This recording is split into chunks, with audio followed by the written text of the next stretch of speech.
Fantastic.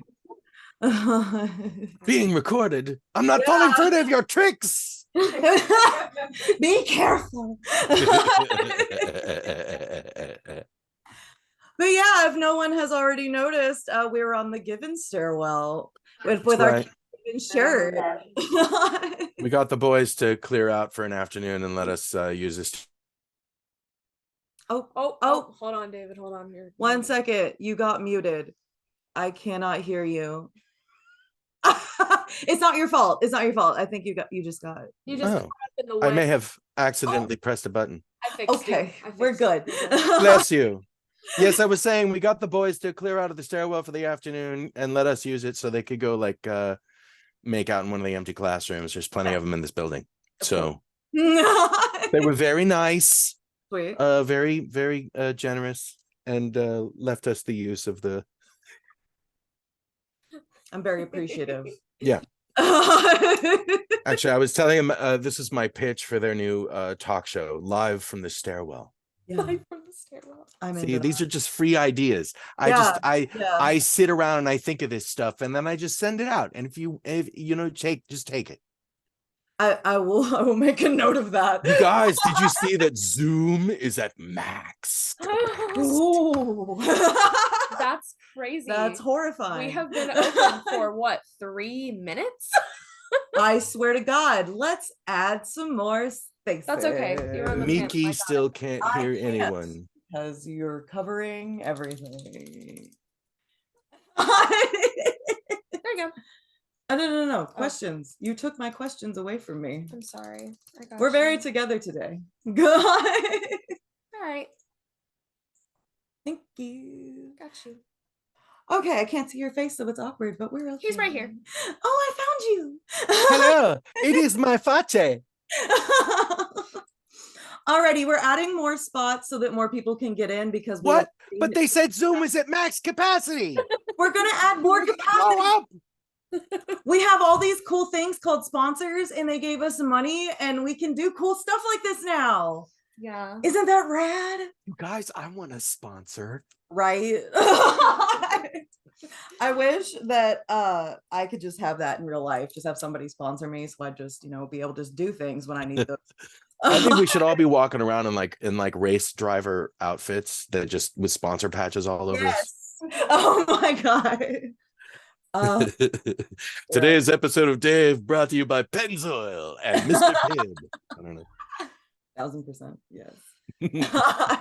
How have you been? I've been good. It's like 170 degrees in Texas. Yeah. I'd like that to stop. I'd be fine with that stopping anytime now. Yeah. Yeah. We're in Tennessee, and my drive down here was all just fog to the extent that I had to have my windshield wipers on the entire time. 5 hours windshield wipers. That was fun. And now you need new windshield wipers. It wouldn't surprise me at all. Holy shit. Yes. Foxy knows my pain. 110 there with 85% humidity. Yes. Yes. Oh, it sounds awful. There are so many unpleasant ways to describe it. I know a common phrase in the South is it's like being inside of a dog's mouth. Yeah. Oh my God, that's so true. Yeah, it's just that's an image I would rather not have conjured. So I'm happy to gift it to you, chat. Thanks. So that you can't get it out of your head either. Fantastic. Oh my God. But yeah, no, I'm good. I'm just chilling, Most of my work these days is on Prince of Tennis. Ooh. Oh, that's exciting. We're doing Prince of Tennis. I'm one of Howard Wong's assistant directors for that, which is an absolute delight because I get to like play around in the sandbox and then turn the baby back into its dad at the end of the day. Oh, that's a perfect way to word that. It's the best. It's the best. And I enjoy those ridiculous boys and their ridiculous tennis. So that's a good time. Yes, POT pot.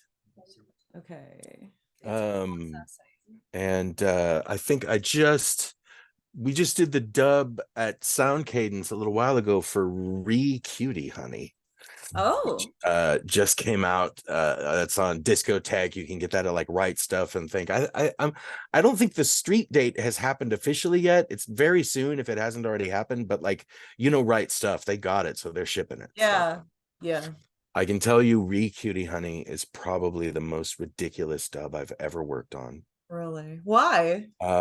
Because it was absolutely hysterical, and like, we just kept messing with it. And like handing it in, I was like handing it in, and I was like, telling my my bosses at Soundcades, I was like, I mean, let me know if Discotheque has any problem. We went pretty far here. Mhm. And Discotheque loved it. So Love that. great. It was yeah, we had a ridiculous time working on that dub, every one of us, me and every one of the actors. So, and it's very funny. And if you're familiar with Cutie Honey, then you already know where it's headed. Vaguely. Yeah. Cutie Honey is like one of the OG fan service anime. Like, it's been around for decades and decades and decades. There are hundreds of different titles. There's anime, live action, movies, TV shows, products. That's like, Cutie Honey's been around forever, big deal over in Japan. And yeah, she's like, in fact, I think one of the reasons we have a word for fan service. Yeah. But yeah, like Cutie Honey, which is three episodes, 3 OVAs together, is very much aware of that fact. It's very self-aware of that. So we were able to get a lot of gags in there. They just kind of let you fuck around and it's okay. Yeah, That's great. I'm always waiting for someone to, Dave, you can't do that anymore. And I'm like, I'm waiting.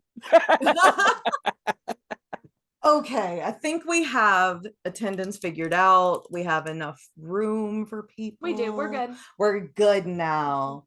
Fantastic. Hello again. Hello. So guys, how's the con going? How is it going? Are your heads about to explode? Yeah. We are, yes. Need a nap. All things considered, pretty fucking perfect for a first year con. I'll just say that. Yeah. Like, Right on. We're honestly doing all right. Listen, I've seen a lot of first year cons not make it through the weekend. Oh God. So like, y'all are capital. I applaud you. Thank That you. is horrifying. Oh, yeah. We're gonna make it. We're gonna make it. It'll be great. Everything is fine. That's like our little hashtag of the weekend. Everything is fine. Gracie. That's amazing, Gracie. That is their outfit. What's great? Where Can you not see her? Can I pin Gracie? I wonder. Yeah. Let's see if we can pin them. Oh, I have to like cycle through. Oh. There's Gracie. Look at you. Damn. Gracie. For just a second. Complete with rose. Beautiful. Perfect. Oh my God, all the art. Your wall. I love it. They have you have the vampire print. I need that thing. Oh my God. I need that. I'm Adam Tadashi for life. This is that. Yeah. That's my shit. It's because you're a reasonable person. Thanks. I That is very true. That is very mean, obviously. I don't That's think the romance in that show. Who cares about the boys and the skateboards? Forget about it. Okay. I'm just gonna go in order of what we have written. And yes, Squishy, there were skateboards. There were. If you blink, you miss them. But yes, they were in there, I swear. they're there. So I don't know how intoxicated I was when I wrote this question. So sorry. Is that the question? Do you have to ask the question and then I guess how intoxicated you are? That's the first part of the question, but okay, good. It's redirected at myself. This is already so complex. Yeah. Okay. It reads, How does it make you feel that when I see your screen name on my Discord friends, when I go to DM someone completely different, it makes me panic every time? Are we friends? Do you think I'm cool? Do you know that you follow my wife on Twitter? That's a good reaction. There you go. I need to review that once. It's a multifaceted question. Yes, just one more time. I need to make sure I wasn't ready for like all those different points along the way. I really want to know what I was drinking. I really got to put my thinking cap on with you kids, don't I? Jeez, I wasn't ready for this. You think last It's time? Saturday. I did all this morning drinking. Yeah. Okay, read it one more time. I will answer this question. I swear. Oh my God, I'm afraid. How does it make you feel that when I see your name on my Discord friends list, when I go to DM someone completely different, it makes me have a mild panic attack? That is the first part. The second part was, are we friends? Do you think I'm cool? And then the third part is, do you know that you follow my wife on Twitter? That's a real thing, by the way. Yeah. I have no idea. I had no idea. That's so funny. I love it because she doesn't really have a lot of friends on Twitter. She doesn't really use it a lot. And I was on your account looking for something, and her like follows. Oh, what's her screen name? Like, I'm not gonna dox her, but like you have.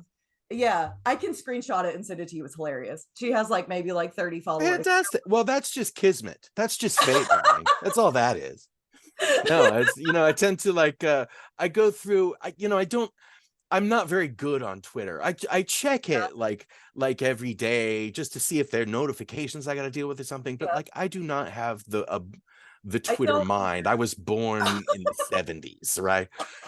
So like I barely know how it functions. So generally what ends up happening is I end up doing like friend follows. If I see someone make like a really awesome or like positive comment on something, I'll go follow them. Or like, if they're really if they've been really supportive and encouraging about like queer content and anime, it's that's sort of what gets my own. I'm like, I like that statement, follow that person.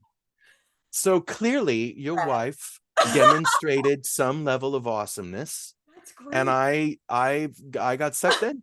What can I tell you? That's awesome. I saw them briefly in the chat and they said something to the effect of, I don't get around much. Girl, me neither. So starting off strong with that bad boy. Then yes, you're cool. We're friends. Yeah. And knowing that it makes you nervous to see me active on Discord makes me feel the width and breadth of my great power. As you Yes, you've fallen into a psychological trap. You did it. You won. You won. That's the end. We're done here. Oh my God. Last question of the day. Dastardly. Last time 3 hours. This time 30 minutes. Okay. Who knows? Next question from Ship Yarn. How do you feel about fans going absolutely feral, thirsting over characters that you voice? I think that's fantastic. I mean, I don't, it has to be weird to some extent. Like, I mean, I get it because like I grew up in love with Johnny Quest. I get what I totally get it. I had, oh boy, did I have crushes, particularly cartoon characters and superheroes. Yeah. And if they were both, then forget about it. Yeah.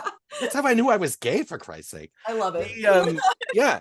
So like yeah, I spent way too much time watching Johnny Quest. Like and this wasn't the cool hip, when they did like in early 90s. It was the OG. I mean, it was already old when I was a kid. I love it. And it was like the OG Johnny Quest. And I was just like, I don't know, Johnny, race, Johnny, race, I don't know. I don't understand these feelings I'm having, but I would come to later. So I get it. But you know, I'm only, it takes a team of artists to make my voice look that way. You know, so like that love, that affection people have for those characters, Herculoids, yes, thank you Tsunade. Herculoids, Xandor and the Herculoids. If you don't know about them, go and find them. It was the best worst cartoon ever. The one that you just, that's her, that's my wife. Is that see, clearly That's it. Once again, your wife said something awesome in the chat, and I was like, zing, Herculoids. Tsunade knows my soul. Yeah. So there you go. So you married up. Yeah. I did it. Oh, Jesus. Okay. Oh, let's see. I'll do one. Okay. I'm just going to give you a little behind the scenes. So I have all your questions separated by like genre of question, and I'm currently picking from the David simping section. I'm going to pick another simp question, and then I'm going to move down to the next one because I'm going to try to not have you speak for 3 hours without me noticing, because I just keep talking and I keep talking, and then we just keep talking, and then we got done with that Q&A, and I was talking to Kira, and I was like, that wasn't 3 hours. Like, no, yes, it was. And like, no, it wasn't. Time goes by. God bless. Okay. Listen, that's not your fault. It's mine. I don't shut up. I have no restraint or filter or like editor. I love so who knows? This could go all night. Yeah, if you let me. Okay. Birdie, who is at work, sadly, RIP. Okay, so I don't know if I asked this one last time. I don't know if David reads manga. I don't think you said you did, but do you have any series that you would like to work on if it got localized? Yeah, we did talk about this last time, and my feeling about, like, to me, you know, reading manga looking for something like to work on, because there is so much that has to happen, you know, for a manga to, first of all, you know, get a green light in Japan to become an anime anyway, and then, you know, to get made, and then to get shipped over here, and then it has to be acquired by a company that, like, you know, employs me to direct for me to work on it, and like it, you know, so it has to go through so many stops on the train that if I like spot one and think, oh, that's the one I really want to like do, then I will drive myself crazy. Like, when are they? Has anyone decided to make it into an anime yet? Anyone? I'm asking all my sources. Tell me. You know what I mean? I'll obsess. I'll fixate and I'll obsess. So no, I generally don't go hunting in manga for stuff I want to like work on. It's been a while. I'm not a regular consumer of manga. You know, my concern is generally with the animation. It's the anime, you know, that's like where my focus goes. So, and I didn't get into that business as a fan of anime. I got into that business sort of as just an actor looking for work. You know, but we talked about all that, like all my, you know, background hoo-ha. So yeah, like I wasn't, you know, all I'd ever seen was like Speed Racer and like Battle of the Planets, they called it then. You know, that was all the anime I got exposed to, because when I was a kid, it just wasn't around. You know, it was that you couldn't just find it anywhere. So it never really got onto my radar until many years later. I worked at a video store, worked at a Blockbuster when we had Blockbusters, and they had a little section of anime, and I took home a couple of titles, and I started to see like how far anime could go, and that was it. When I didn't work at that Blockbuster anymore, I didn't have access to their section anymore, and I didn't really watch anime a lot. It's still not easy to find at that time. So then once I started getting involved in dubbing it, and that was like in 2004 or so it was just getting to the point where it was sort of about to cross from a very niche market in the English speaking world to, you know, to having been Dragon Ball Z'd, if you will. Yeah. You know what I mean? Yeah. So like, so no, I didn't know much about anime. I didn't know much about manga. I don't read a lot of manga. I've got a lot of manga that I want to read. I know that like some titles I think that are really lovely. From what I recall of them, I haven't finished any of them. I hear the Sunspots is really lovely. Yes. Yeah. And my brother's husband is one I really like. Yes. Like these are ones I would really like to see adapted, but again, I'm not like holding my breath. I think my brother's husband is getting or has been adapted into a live action. Yes, it has a live action. That's Gengaro Tagame does that one. He does a lot of Gekomi. He's absurdly famous. I'm not surprised it got an adaptation. It was fantastic. Yeah, one of few actual queer manga writers, like recognized out queer manga writers. That's fantastic. I think you can watch the live action on, there is a service called Gaga Ulala.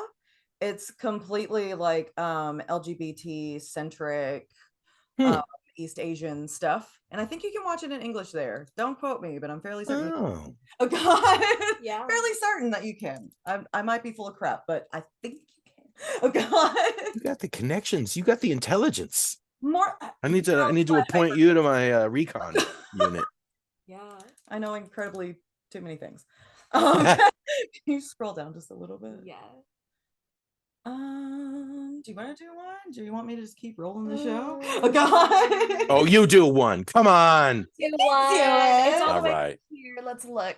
Let's do Gracie's. Is that our Gracie? Mhm. Okay. Are there any headcanons that you have for Adam / Inosuke? So either.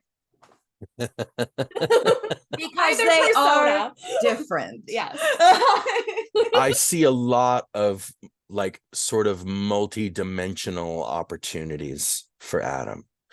I definitely think in one of them he becomes the Sorcerer Supreme. Pretty sure that happens. Yeah, no, like I definitely, I don't know, it's kind of all head canon to me. You know what I mean? When you're playing a character like that, you've got to come up with your reasons for like why he is what he is. And I tend not to do that in the form of like events like, oh, he was kidnapped by, extremists and held for 3 weeks. And that's why he broke with reality. Like I don't come up with like events really about characters' backgrounds, but it's just like, a time in his life when he felt powerless.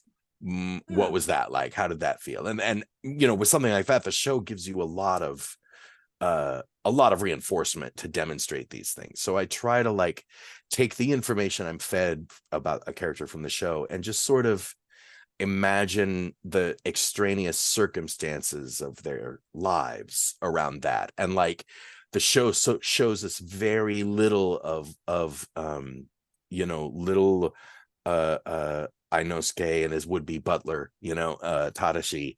We only see a little bit of them interacting, but like my feeling is that all of the really profound things that sort of, or many of the very profound things that really defined Adam's psyche in the future happened around those years. Really, really profound experiences.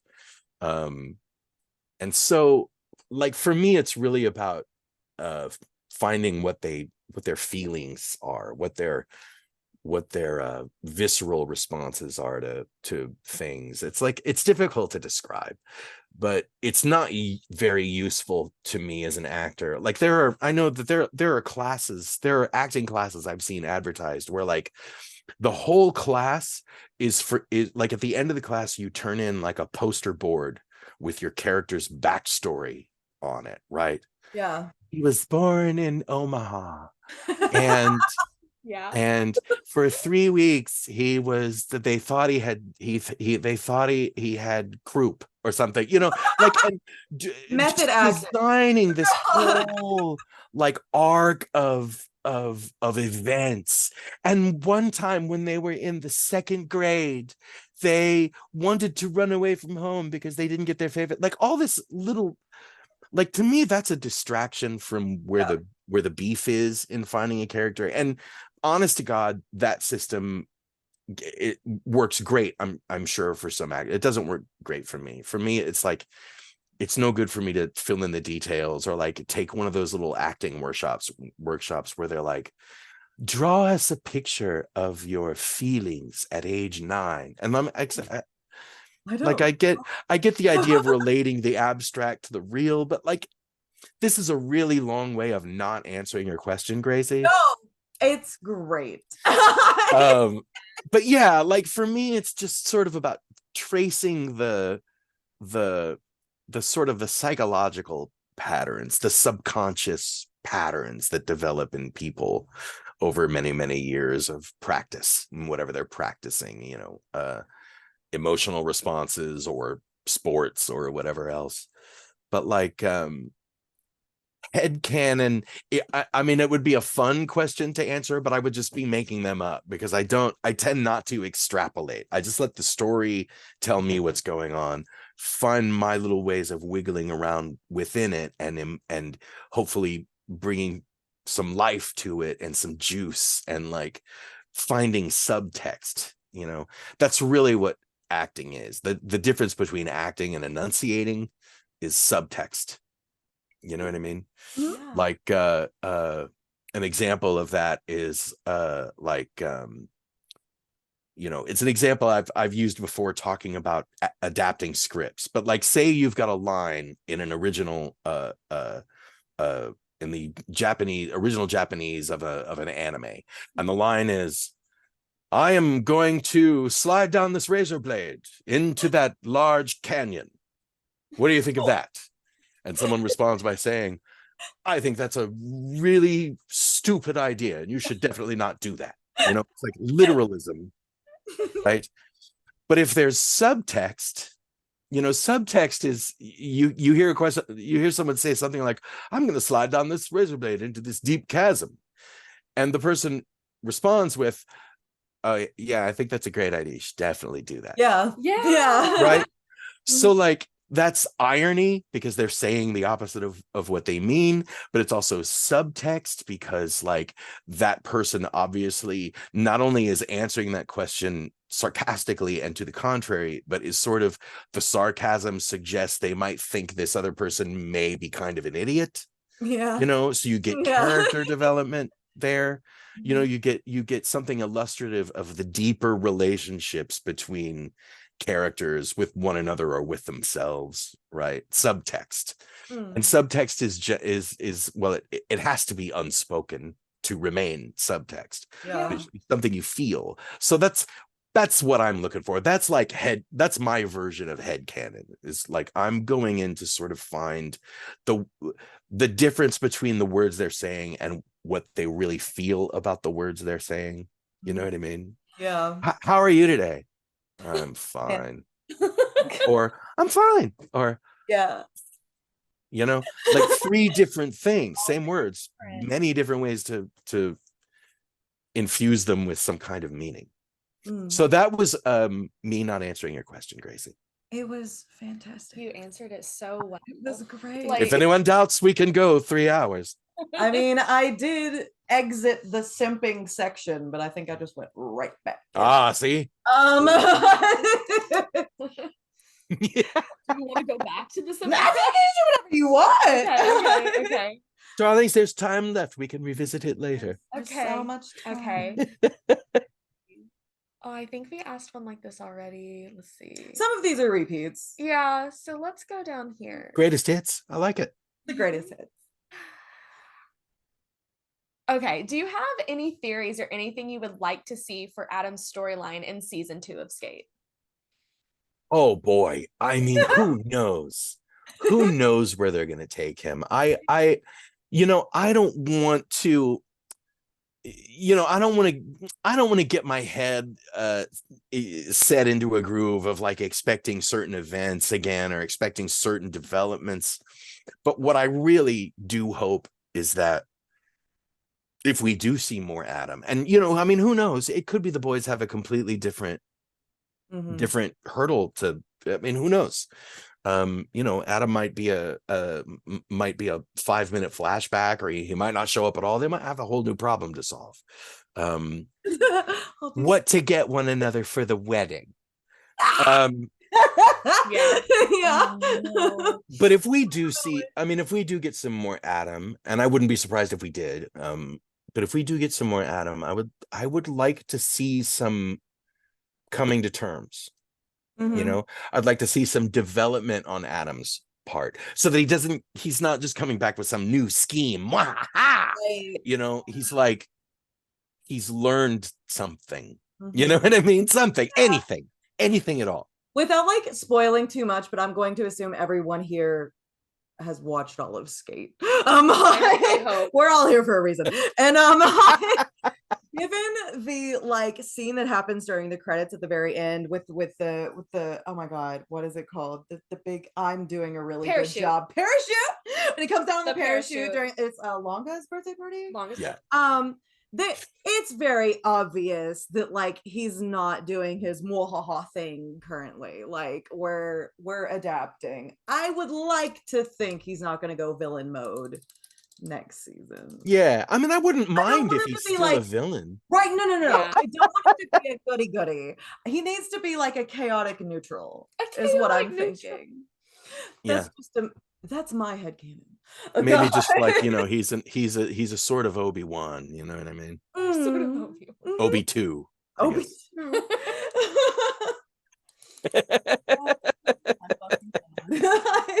You know, yeah, the fun wine uncle. Thank you, Ishana. Yes, that's it.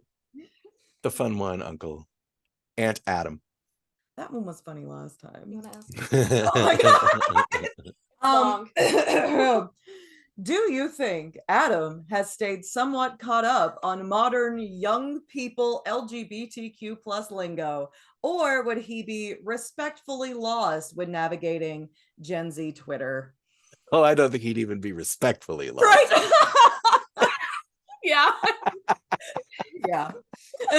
Darling, your terminology is nothing but a flash in the pan. I come from a more classic era. I'm dying. Oh Yes. my god. That's it. Yes.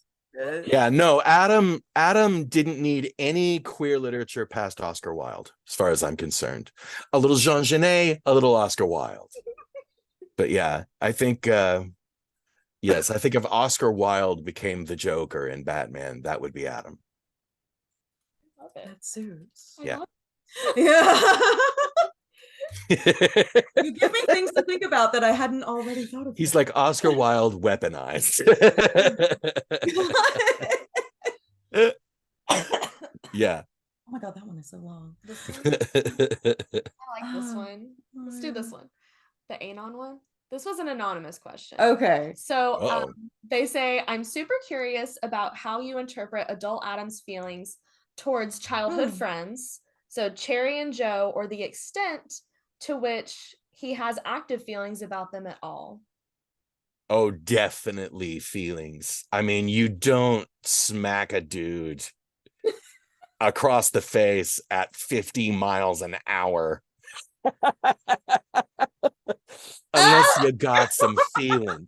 And I'll tell you, like, I mean, I'm sure just about everybody can relate. It's like, you know, as life goes on, you'll notice, if you haven't already, that the people we're generally the worst to are the people who we love the most, or who love us the most, the people who go back. You know, like if you have siblings, for example, and you have like an ongoing relationship with your siblings, you can be so mean to your siblings. Yeah.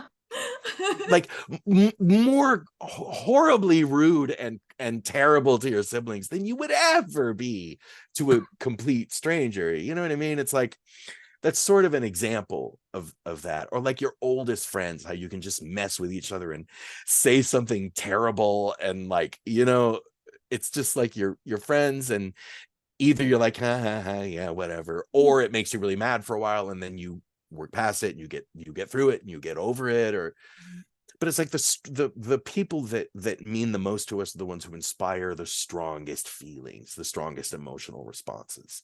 So like we Yeah, I think Adam definitely, if nothing else, I think probably in season 1 and probably particularly around the time he took a wild swing at Cherry with that skateboard, what he's trying to do is destroy the past he shares with them, because of their emotional relevance to him.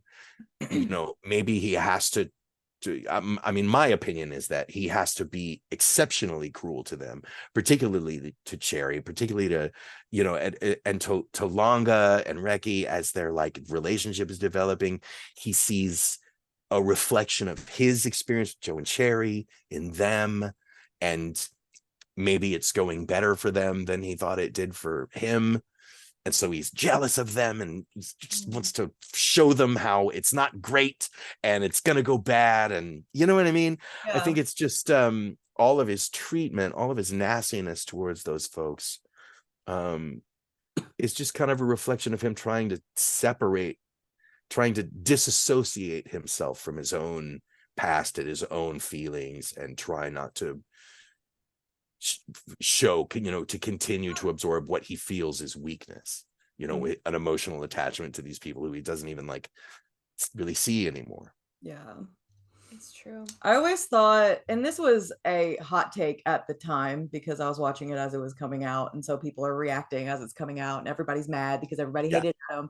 But like, but anyway, I always thought that particular scene where he literally knocks the lights out of Cherry hit a little, pun intended, hit a little harder, because he wasn't like full Adam, like he wasn't like the whole time, like it dropped, it was like real, and I felt like that kind of made it more emotional for me, so that pressed it a little farther. But it felt like for everybody else it was just, oh, he smacked him against the head with a skateboard, and that was a good week. Well, that's what's great about that kind of storytelling.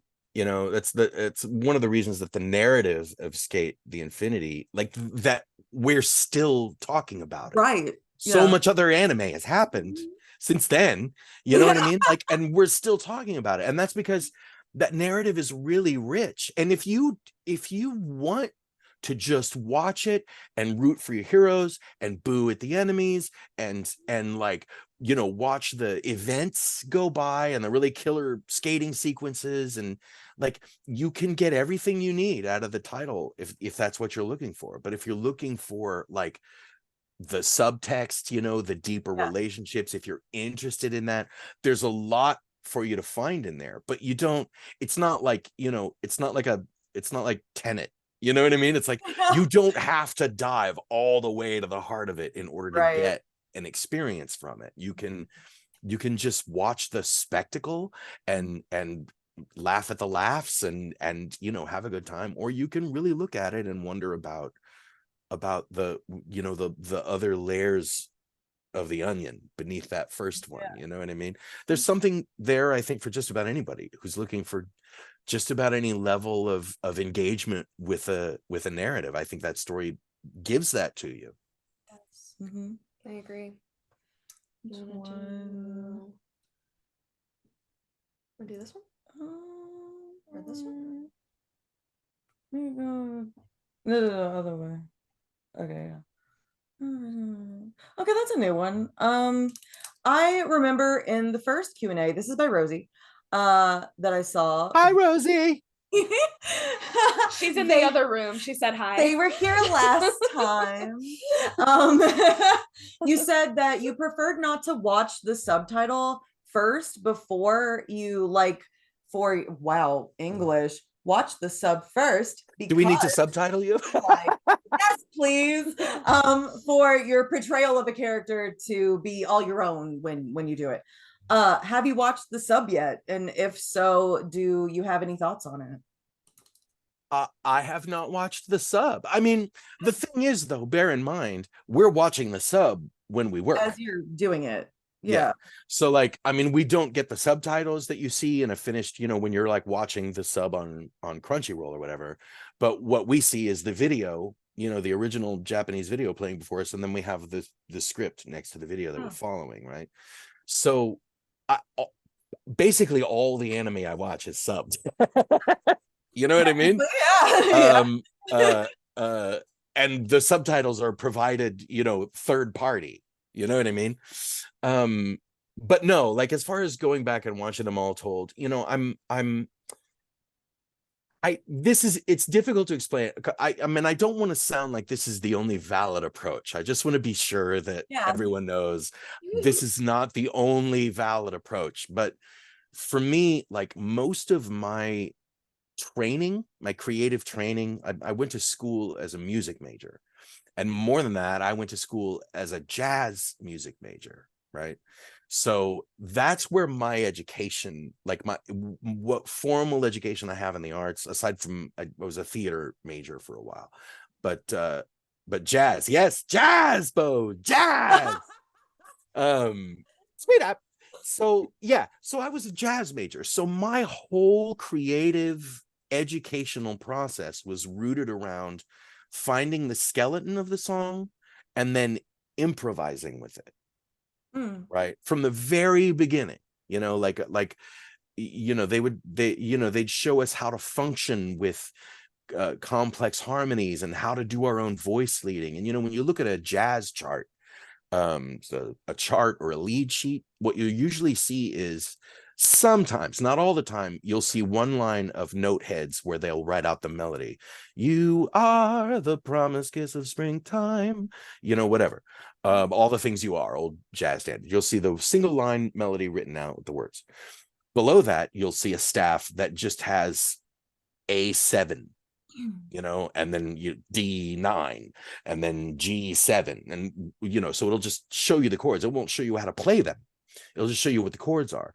And like, you sort of have to look at the melody note, know what the melody note is, see what the chords are and where they're going, and decide how you're going to voice those chords with your hands while you're playing through the accompaniment. So it's like, it gives you the skeleton of the song, but not the flesh, and not all the flesh and blood. That's yours to apply. So that's my whole like creative background. And even on the theater side, where I really cut my teeth early was in improv troupes and improv training, things like that. So it was all improvisational. That's like where that's where the root of art is for me personally. It's in this communal sort of improvisational, spontaneous moment. And the more prepared I make myself, the less room there is for that. Like if I watch, and again, there are a lot of actors who have great success with this level of preparation. Like they'll know a role is coming, so they'll go find the sub and they'll study that character, and they'll look, they'll know what's coming, they'll know what the narrative is, they'll really study. For me, what tends to happen if I do that much preparation is I make a lot of my decisions before I go into the session, like about why this character should sound this way and what kind of a noise will he make when he's slapped in the face, and how does he feel about that. And I'll make all my determinations, because that's what happens in a fertile brain when you're gathering the intel. You're like, oh, and that could explain this, and oh, this could explain that. And then all your decisions are made, right? And so you go into a session, and if the director's like, hey, you know what, try that line a little, like you're a little softer and more empathic and more understanding of the person you're arguing with. Like if I've got all my decisions already made and I think, no, my character's going to be super mad then. Well, no, he's not, because the director said he's not. And my job is to listen to the director. So if I'm too over prepared and too if I got all the bullets already loaded in my gun, then I have to do this whole psychic re-navigation. Okay, he's not super mad. Why isn't he super mad? Okay, I can justify it this way, this way, this way. And you've got to go through a process for that. Yeah. So for me, I like it to be like, I like the moment to speak for itself. You know what I mean?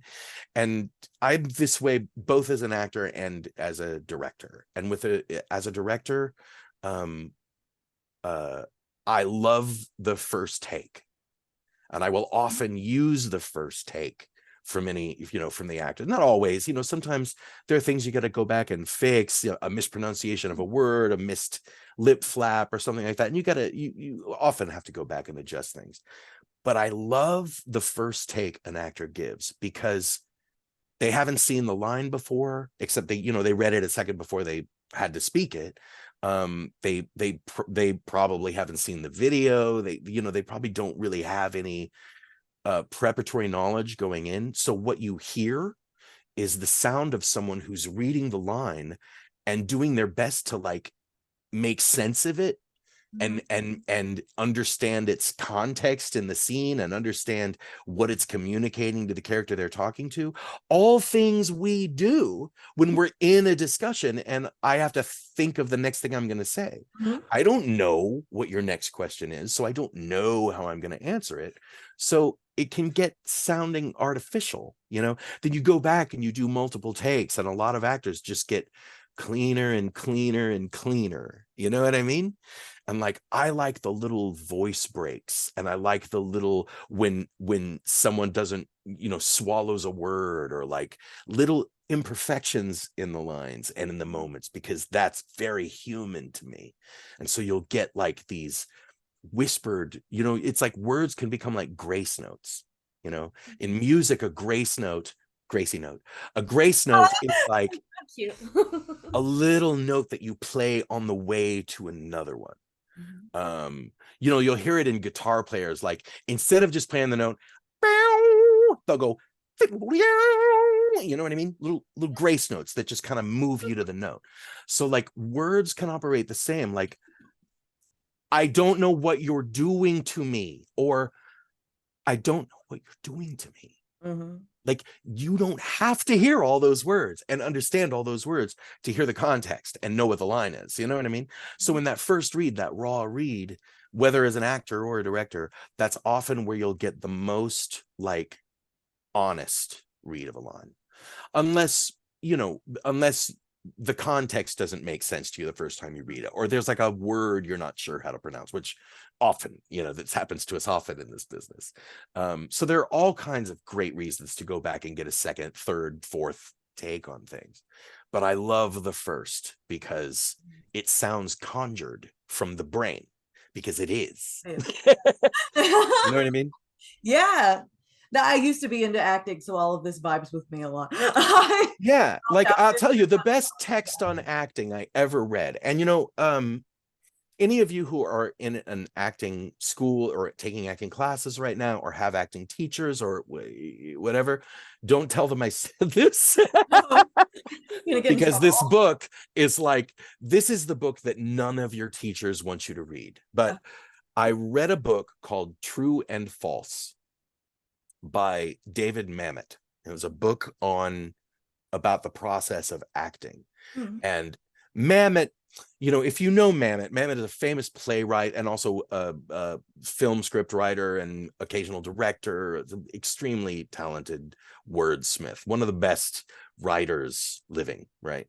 But he's got a very assertive personality, and he's always sure he's damn right. You know what I mean? He's got that like old theater vibe about him, so there's a lot he says in his books that's very like sort of assertive and unnecessarily sort of dominant, and he goes a little hard, but he's like ad-libbing chesticles in the dub. Yes, I just got that. Thank you, Foxy. Yeah, this text was like, you can free yourself from all this crap. You don't have to know your character's backstory. Nobody cares. If it's in the play, that's what you're worried about. You tell the story of the play. And so for me, that's why I don't go read the manga and I don't watch the subs first, whatever, because my job is the script and the video that's in front of me. And it might be that script and that video says something quite different. As we all know, some things often get changed in an anime from a manga. And if I've read the manga and I've made all my conclusions about this event, right, and it happened in the manga this way, so it has to be this way, and the anime changed it, well, now what do? I have to rethink everything, and all that preparation and all those predispositions I walked in with now are a hindrance that I have to overcome in order to serve the scene as the project that I'm working on wants it to be served. So it's you know, it's predetermination, it's predisposition is your enemy. And we arrive at predispositions in so many ways, and it can be so easy to adopt them and not even realize you've done it. Presuppositions, predispositions. I tend to avoid it entirely and try to make the creative process as improvisational as I can manage. No, like out of experience, that's usually better. Like not. It depends. I mean, it really depends. I work with some actors regularly who need a more mechanical approach, you know, who need a more concrete description of what's going on, who want to know all the details and nuances before they speak. I usually try to talk them out of that. But there are some who really benefit from it, you know, whose performances are improved because they have the confidence now that they have all the background information. You know, generally my feeling is when you read these paragraphs of background information on scenes and characters when you're submitting auditions and stuff, and it's never useful.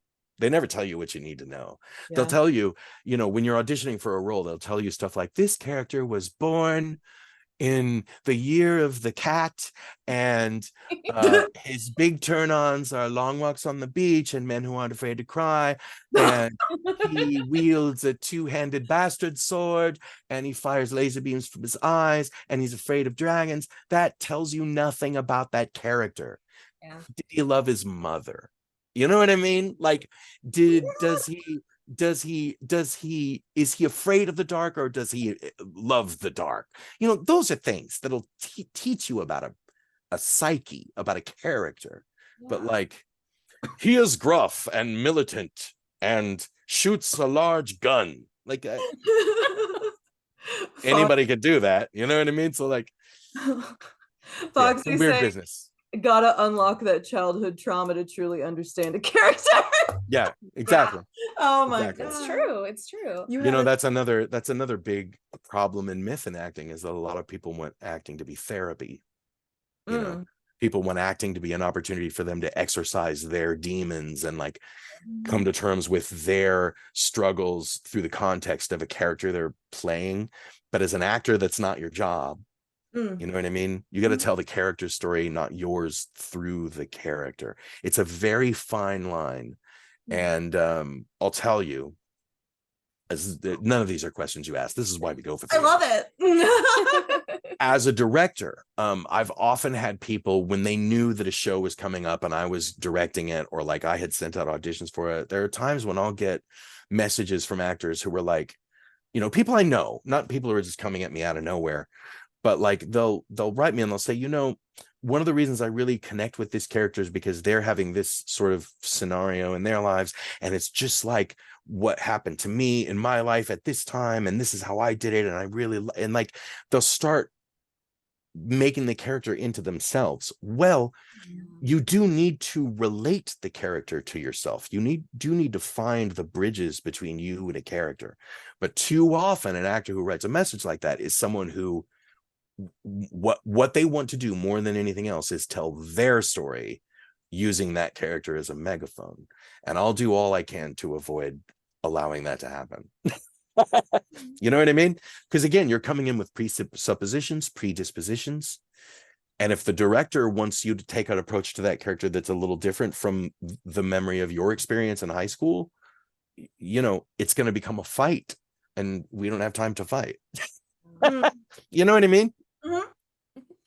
I don't know if I actually answered the original question. I don't even remember the original question. I'm just having a good time. I'm having a great time. I'm sitting here listening to you and just wondering, like, when you were recording for Adam, were there any scenes that you found like particularly challenging? I mean, for me, challenging. There were some that were challenging for technical reasons. You know, they were challenging because we had to fit a complex string of ideas, you know, some very detailed verbiage into very few flaps, or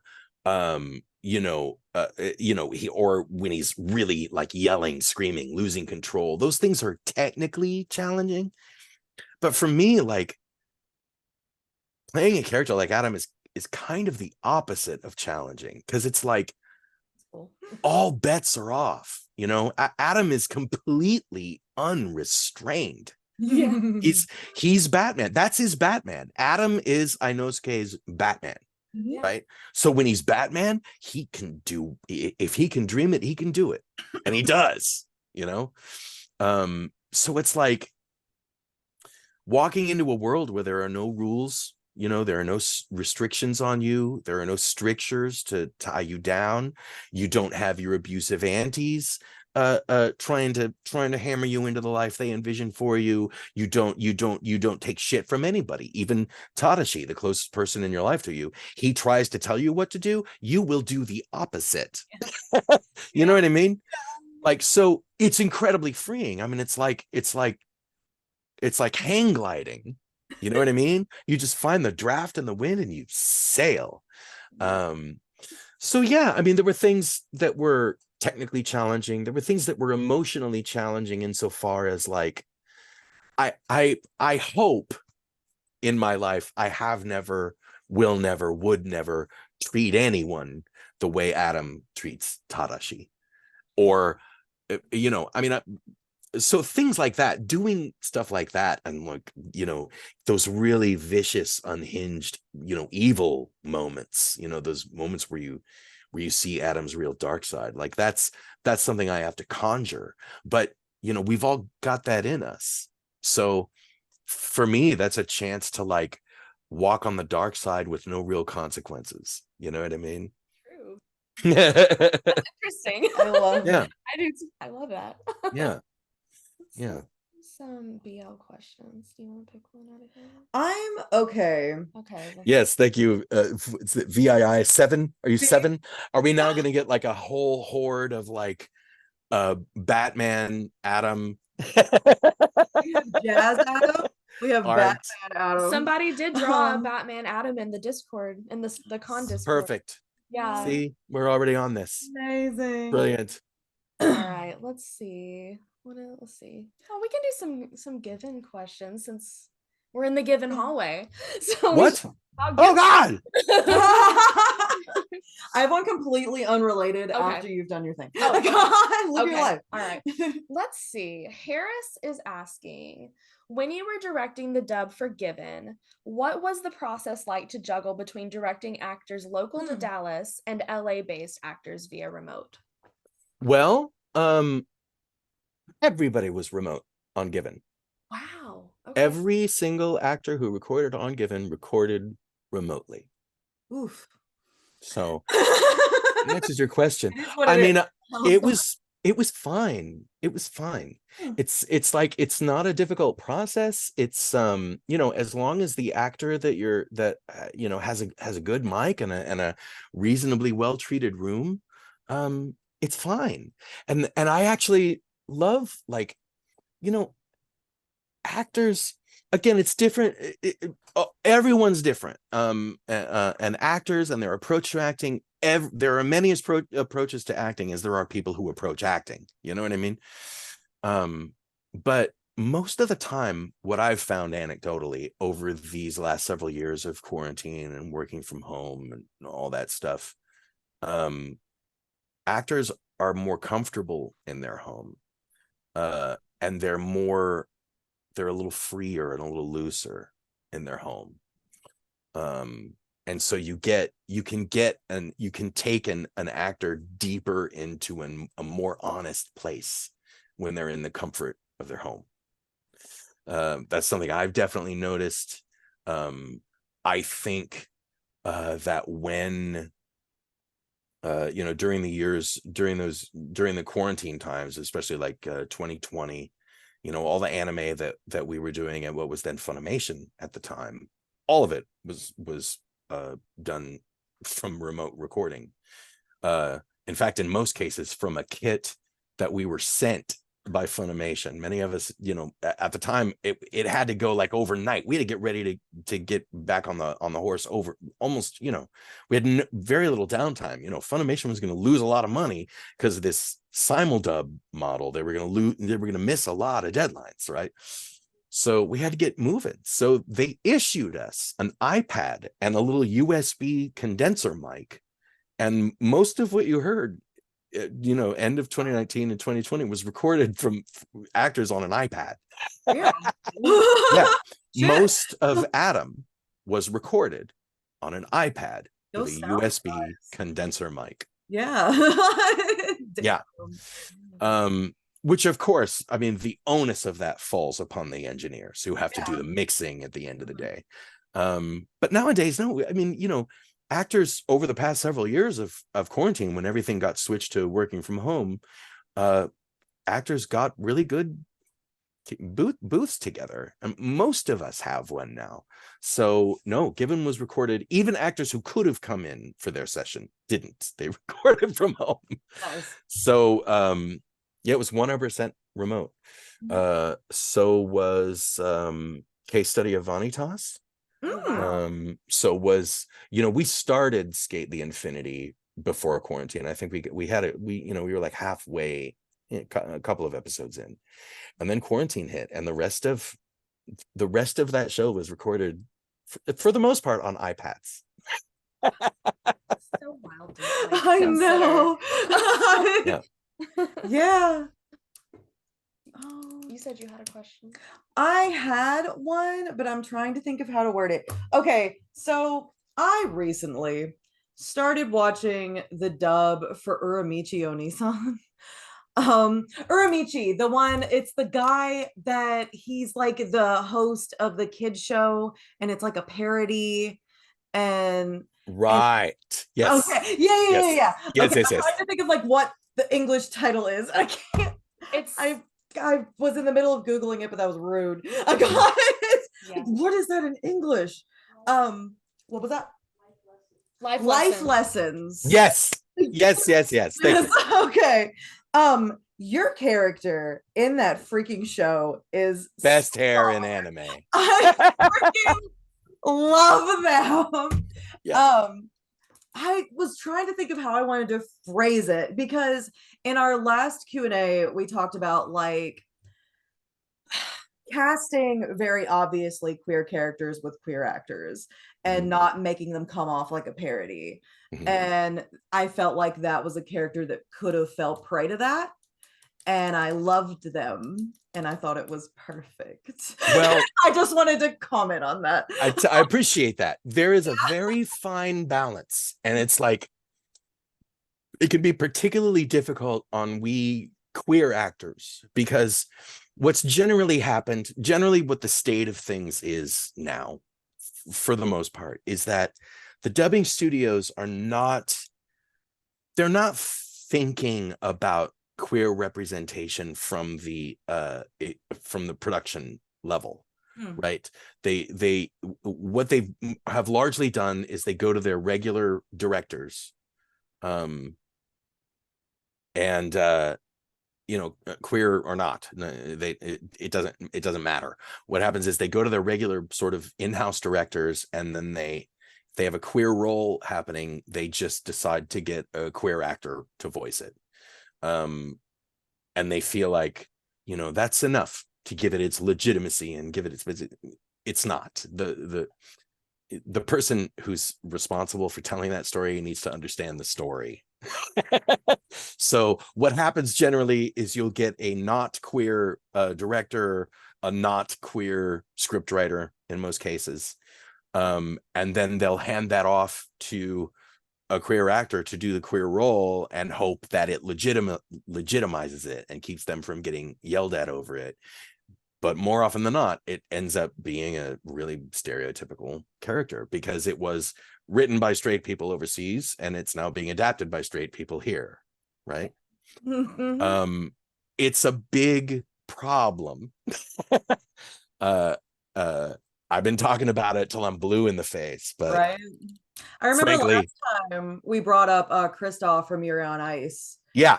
And he was also perfect. I loved him. Fantastic example. And God love him, Chris Sabat is a straight man. Like, he had no business being that great in Kristoff. Right. No business. But he did it. And the secret is, it's like, you can tell the difference, and it's difficult for me to describe, but I know you all will know what I'm talking about. Yeah. You can smell apology in a performance.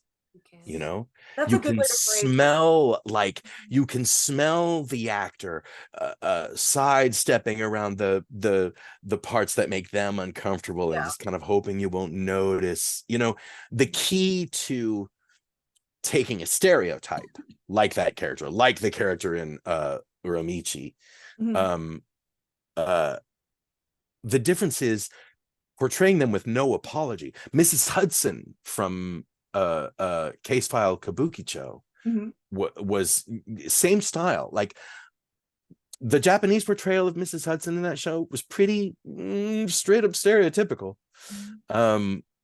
But we were able to, and thank God, it was Chris George directing that show, and Chris is just the best, just the best. And he is a rarity in the world of straight ADR directors, because he really is thinking about these things at their root. Like, he had incredibly insightful thoughts about Mrs. Hudson and some of the other queer characters in that show, which he applied in his casting, and which we discussed in sessions. Like, Chris is a really shining example of how a non-queer ADR director can be sensitive and mindful of this stuff. So hats off to Chris George.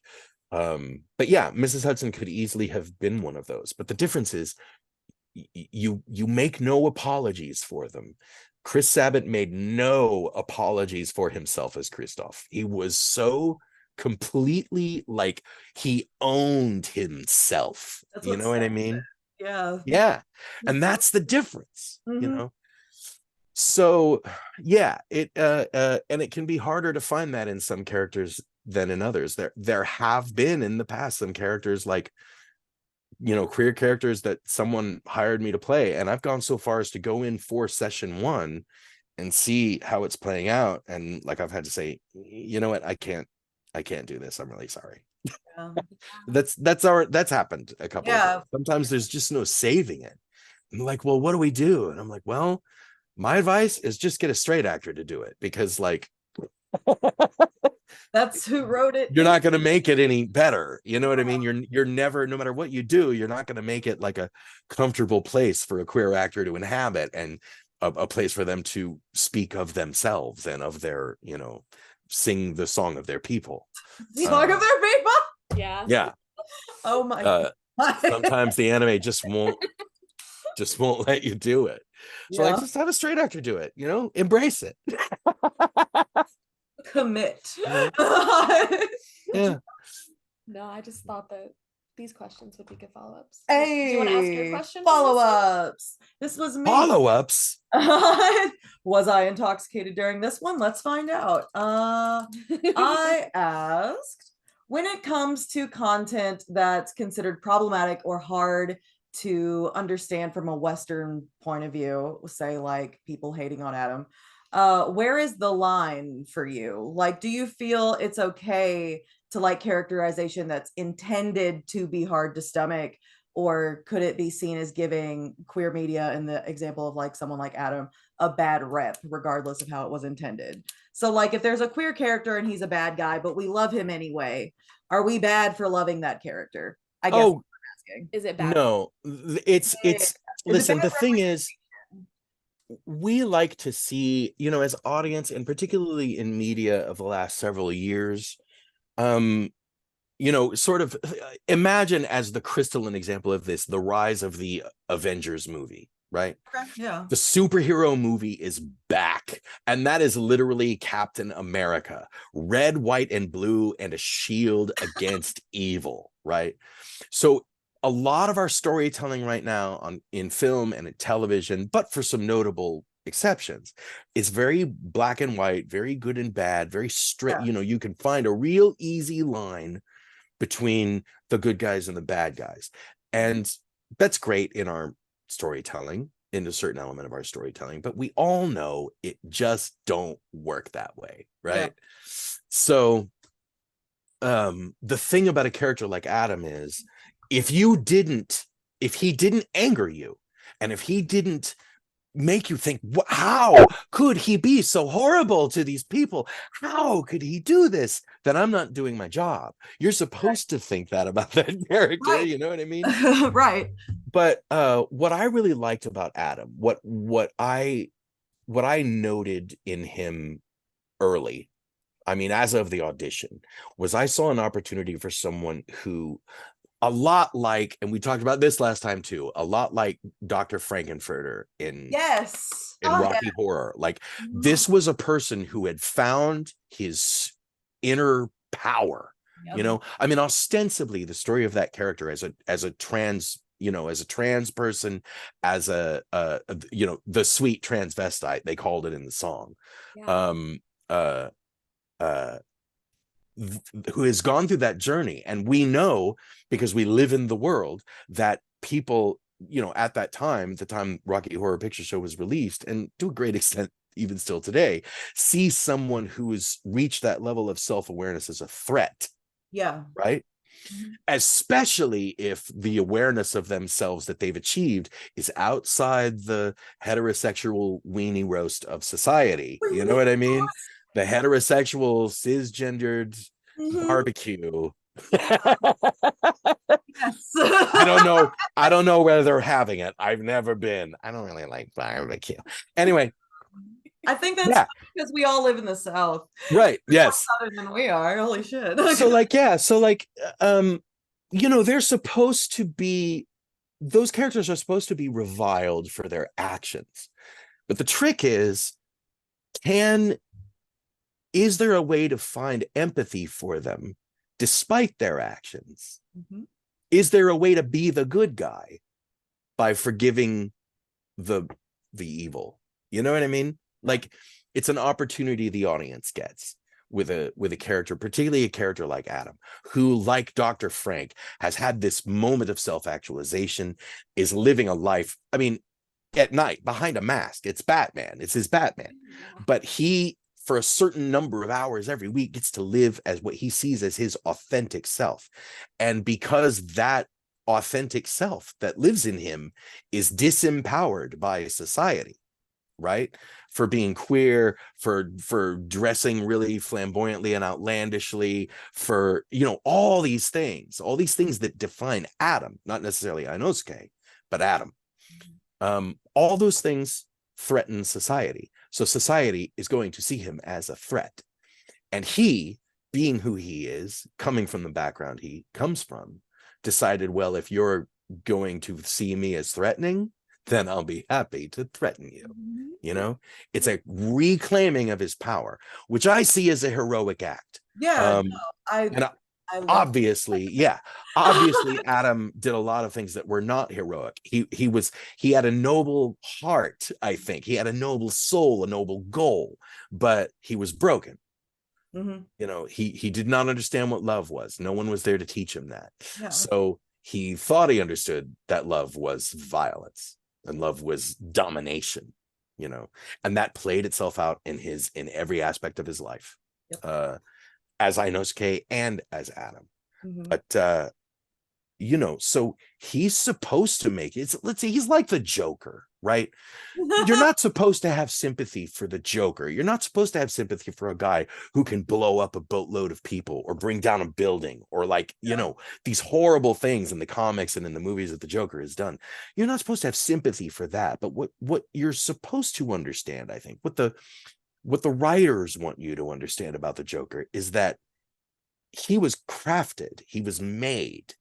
You know, he made bad decisions along the way, but, you know, particularly in the Joaquin Phoenix Joker film, which has a lot of, like, there are a lot of problems. People have a lot of problems with the way it dealt with neurodivergence and things like that. I can see their point there, because it's an archetypal story that I don't think understood the reality of neurodivergence as well as it wanted to, right? Sure. So there were some missteps in the Joker, but the idea behind that narrative was that we're all like one bad day away from being the Joker, you know? Because that character started by loving his mom and trying to make children laugh for a living and like all these things, you know, but just the world hammering him down. And eventually he breaks, and that's how Adam is broken too. He's broken. So his coping mechanisms are bad. Yes, falling down. A movie about falling down. Yes, that was with Michael Douglas. Fantastic movie, a perfect illustration of what I'm talking about. Just a guy, one bad day, loses it. And it's really interesting to watch that play out psychologically. But I think Adam is like this. He means well. He wants to own, he wants agency over his life, like we all do, you know. And even being rich and privileged and having everything he could ever have asked for handed to him, you know, by his family and his wealth and blah blah blah, he still doesn't have what he's looking for. You know, what we're all looking for is authenticity. You know, and Adam had to put on a matador outfit and a blue wig in order to find his authentic self. And is there any better parallel for, like, you know, the sort of like dressing outwardly queer, you know, messing with the gender lines in the way we present ourselves, the you know, defying the conventions of society and finding success with it, and in fact claiming power from it, which I think that's what we like about Adam, is that he struggles with all the same things we do about our authentic selves. And for those of us who've gone through the process of questioning our sexuality or our gender identity or any of those things, we see in Adam a character who has come to those conclusions, who fought those battles and figured it out, and then went supernova. You know what I mean? And so, yeah, he carries his power too far. He oversteps all the time. It's his brand.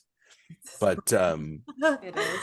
but yeah, he's like, Adam is the quintessential authentic self claiming its own power and then becoming corrupted by it.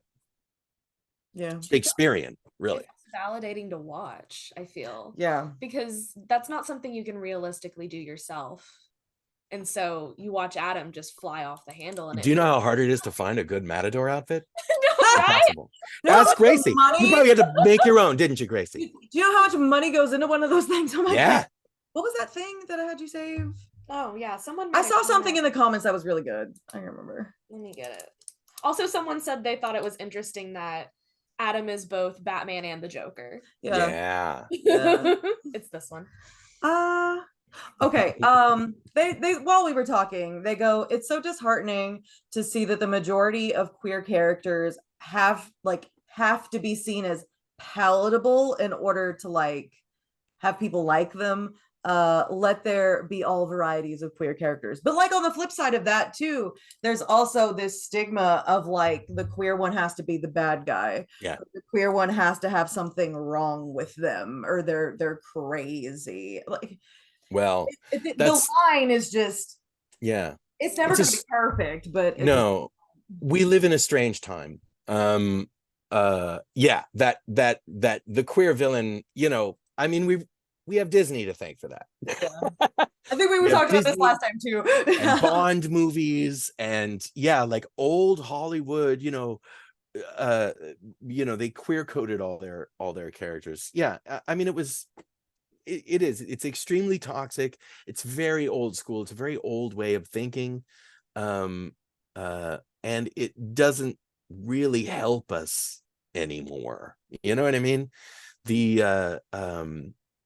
I think it's perfectly reasonable for a queer person to be a villain, you know, for a queer person to be the antagonist. Mm-hmm. That's how I see Adam in Skate, not so much as the evil one, but as the antagonist, the unmaker, you know. And I think that it can be done with style. But yeah, I think it's an old, the queer coded villain is a very old metaphor, and we really need new metaphors. But periodically you come along a character like Adam, who I think sort of turns that trope on its head. In a certain way, it turns that trope on its head. Not only because friggin' everyone's queer in that show. I mean, it's not like Adam is the only queer character and they made him the villain. You know what I mean? I mean, like, there's a lot of queerness to observe, and I think that's one of the things that's so wonderful about that show is there's not just the one queer character who, like, all of us who are LGBTQI or A or etc.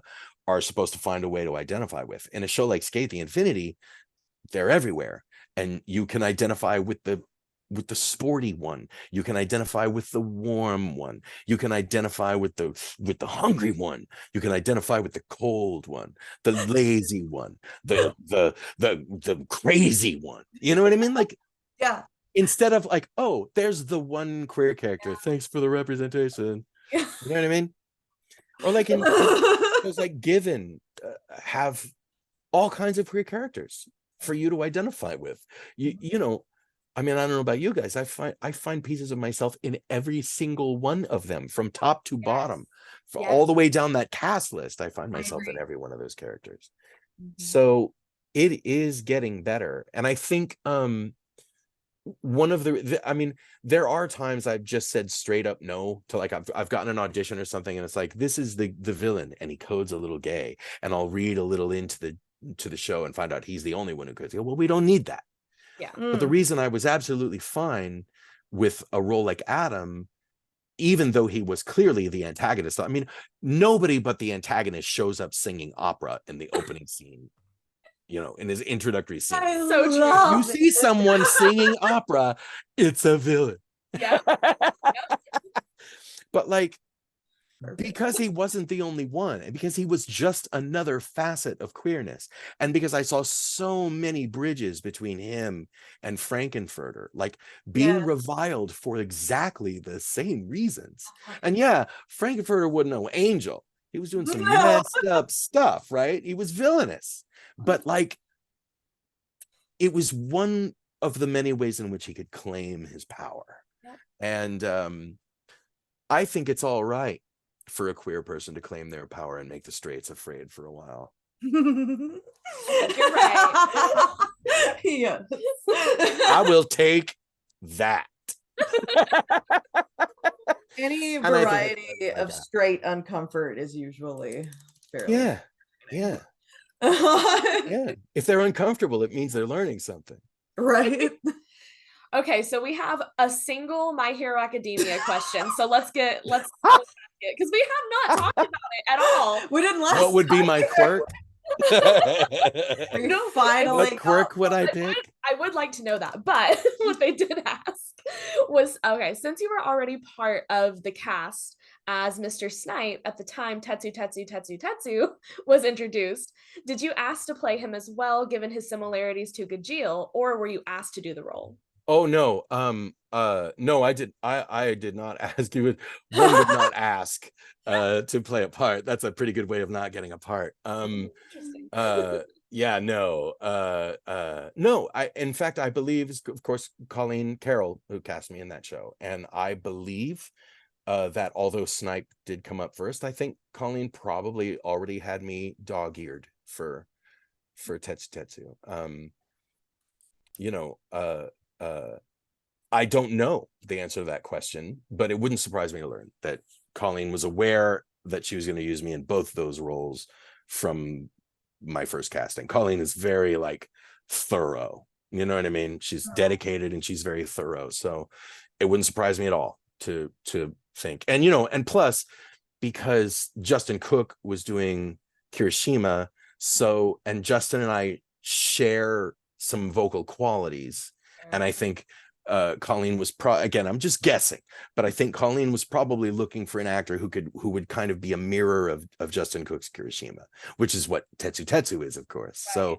So casting trickery and finesse from Colleen. But no, I did not ask to play those roles. I don't remember, it was so long ago, but I'm fairly certain I turned in an audition just like everybody else. But the auditions we get generally, a lot of characters are like, I don't think either Snipe or Tetsutetsu, for example, were included in the audition sides.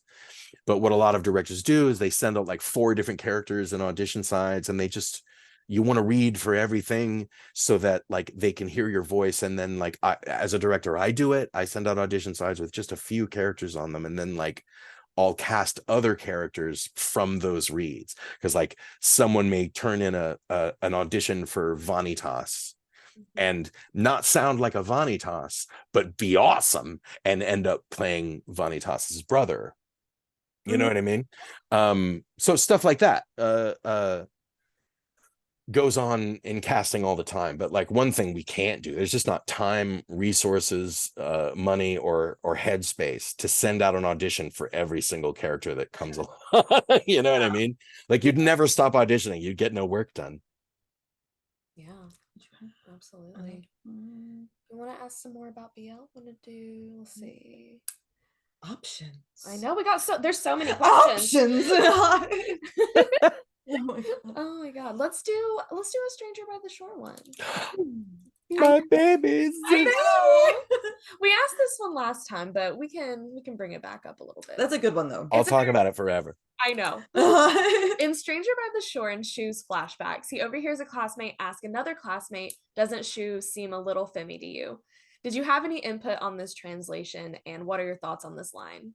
Yes. The line originally written by Aaron Dismuke in the script was not that, and I don't remember what it is. I changed it to that. I wanted that word, and the reason I wanted that word was because it was wrong. Right? It was it was even the wrong insult to sling at Shun, right? Yeah. Which is supposed to in my head I had it that what that would do is demonstrate the ignorance of prejudice. You know what I mean? Yeah. Like you're vilifying a kid for being different, and you're misidentifying what's different about him, but still judging him for it. You know what I mean? That was always my experience of prejudice growing up. And I grew up in Texas, so there were a lot of kinds of prejudice to manage.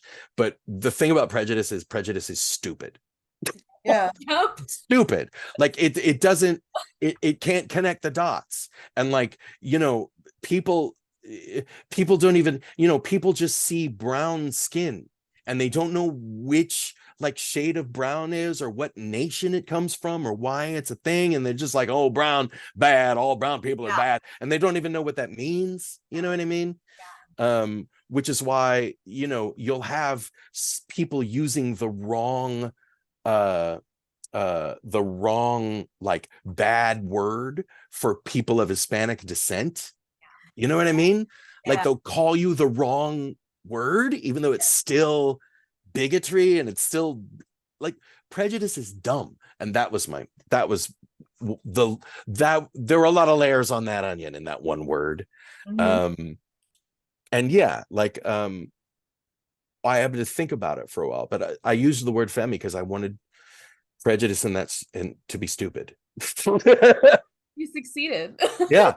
It really yeah This kind of like sort of flip-flops on what we're already talking about, but I recently, this has nothing to do with anything, went to Greg Ayers' panel at a con. He does one called Greggy. Greg. I talked to him. He's fantastic. I love him. I owe him like 90 hugs. He is the bestest human.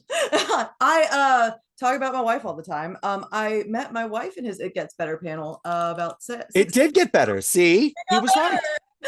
Greg was right. God, oh, damn it! So cute. Anyway, it gets better, and sometimes it gets in married. the chat. They went. Oh, stop it. Anyway, He mentioned about not, and not that people can't say the word, but he mentioned about him personally not vibing with the word queer and like not liking how people use the word queer. And I understand to an extent because it was a slur when I was a kid too. Have you kind of like, I guess, adjusted or reclaimed it and think it's chill, or do you like understand like why people wouldn't want to use I that? certainly, yeah. I mean, I Even, understand why that word can trigger people, because yeah, most of the time when I heard it spoken, it was not meant to it was a slur. illustrate a community of people. It was meant to, yeah, be a slur. Mhm. I uh it it's difficult. It's more difficult for me to be set off by a word. Yeah. You know what I mean? Like a word generally, these are all pat things you hear people saying. Like words only have the power we give them, Right. right? So the thing I like about the word queer is that it it means that we operate outside the accepted norm. Something that's queer used to be a synonym for something that was like strange, unusual, a little off the beaten path, used interchangeably with strange, you know what I mean? And I think it's a pretty good summary term. We live as queer people, as LGBTQIA, etc. people, we live outside that sort of the comfort of normalcy. Mhm. And I think queer is a word that can be used to describe virtually anybody who lives outside that circle. Yeah. And I don't see it as um volatile a term as some other slurs I remember growing up with. There's one in particular that's 3 letters and starts with an F that I cannot stand. Yeah, that one. Cannot stand. And Yeah. I'm from the South, and lots of people use yeah. it just to use it, and I Yeah. cannot. So when Greg mentioned something about that during, like, well, I don't really, not that you can't say, because he wasn't being pointed about it. It was just like, oh, I don't use that word. Like it was just too much of an insult back in the day. So I get that, but like, I don't know. Words are hard. Yeah, I listen. Words, no language. A language that fossilizes is a language that dies. Yeah. A language only stops changing when people don't speak or write it anymore, right? So language evolves, and that's one of the beautiful things about language, is it evolves with culture. I mean, like we, all being English speakers, would not understand Middle English. We would hear someone speaking it and go, wow, what language is that? Yeah. Like we wouldn't. So English just itself, and English is one of the newer languages on the planet, right? So like even English has changed dramatically over the years. I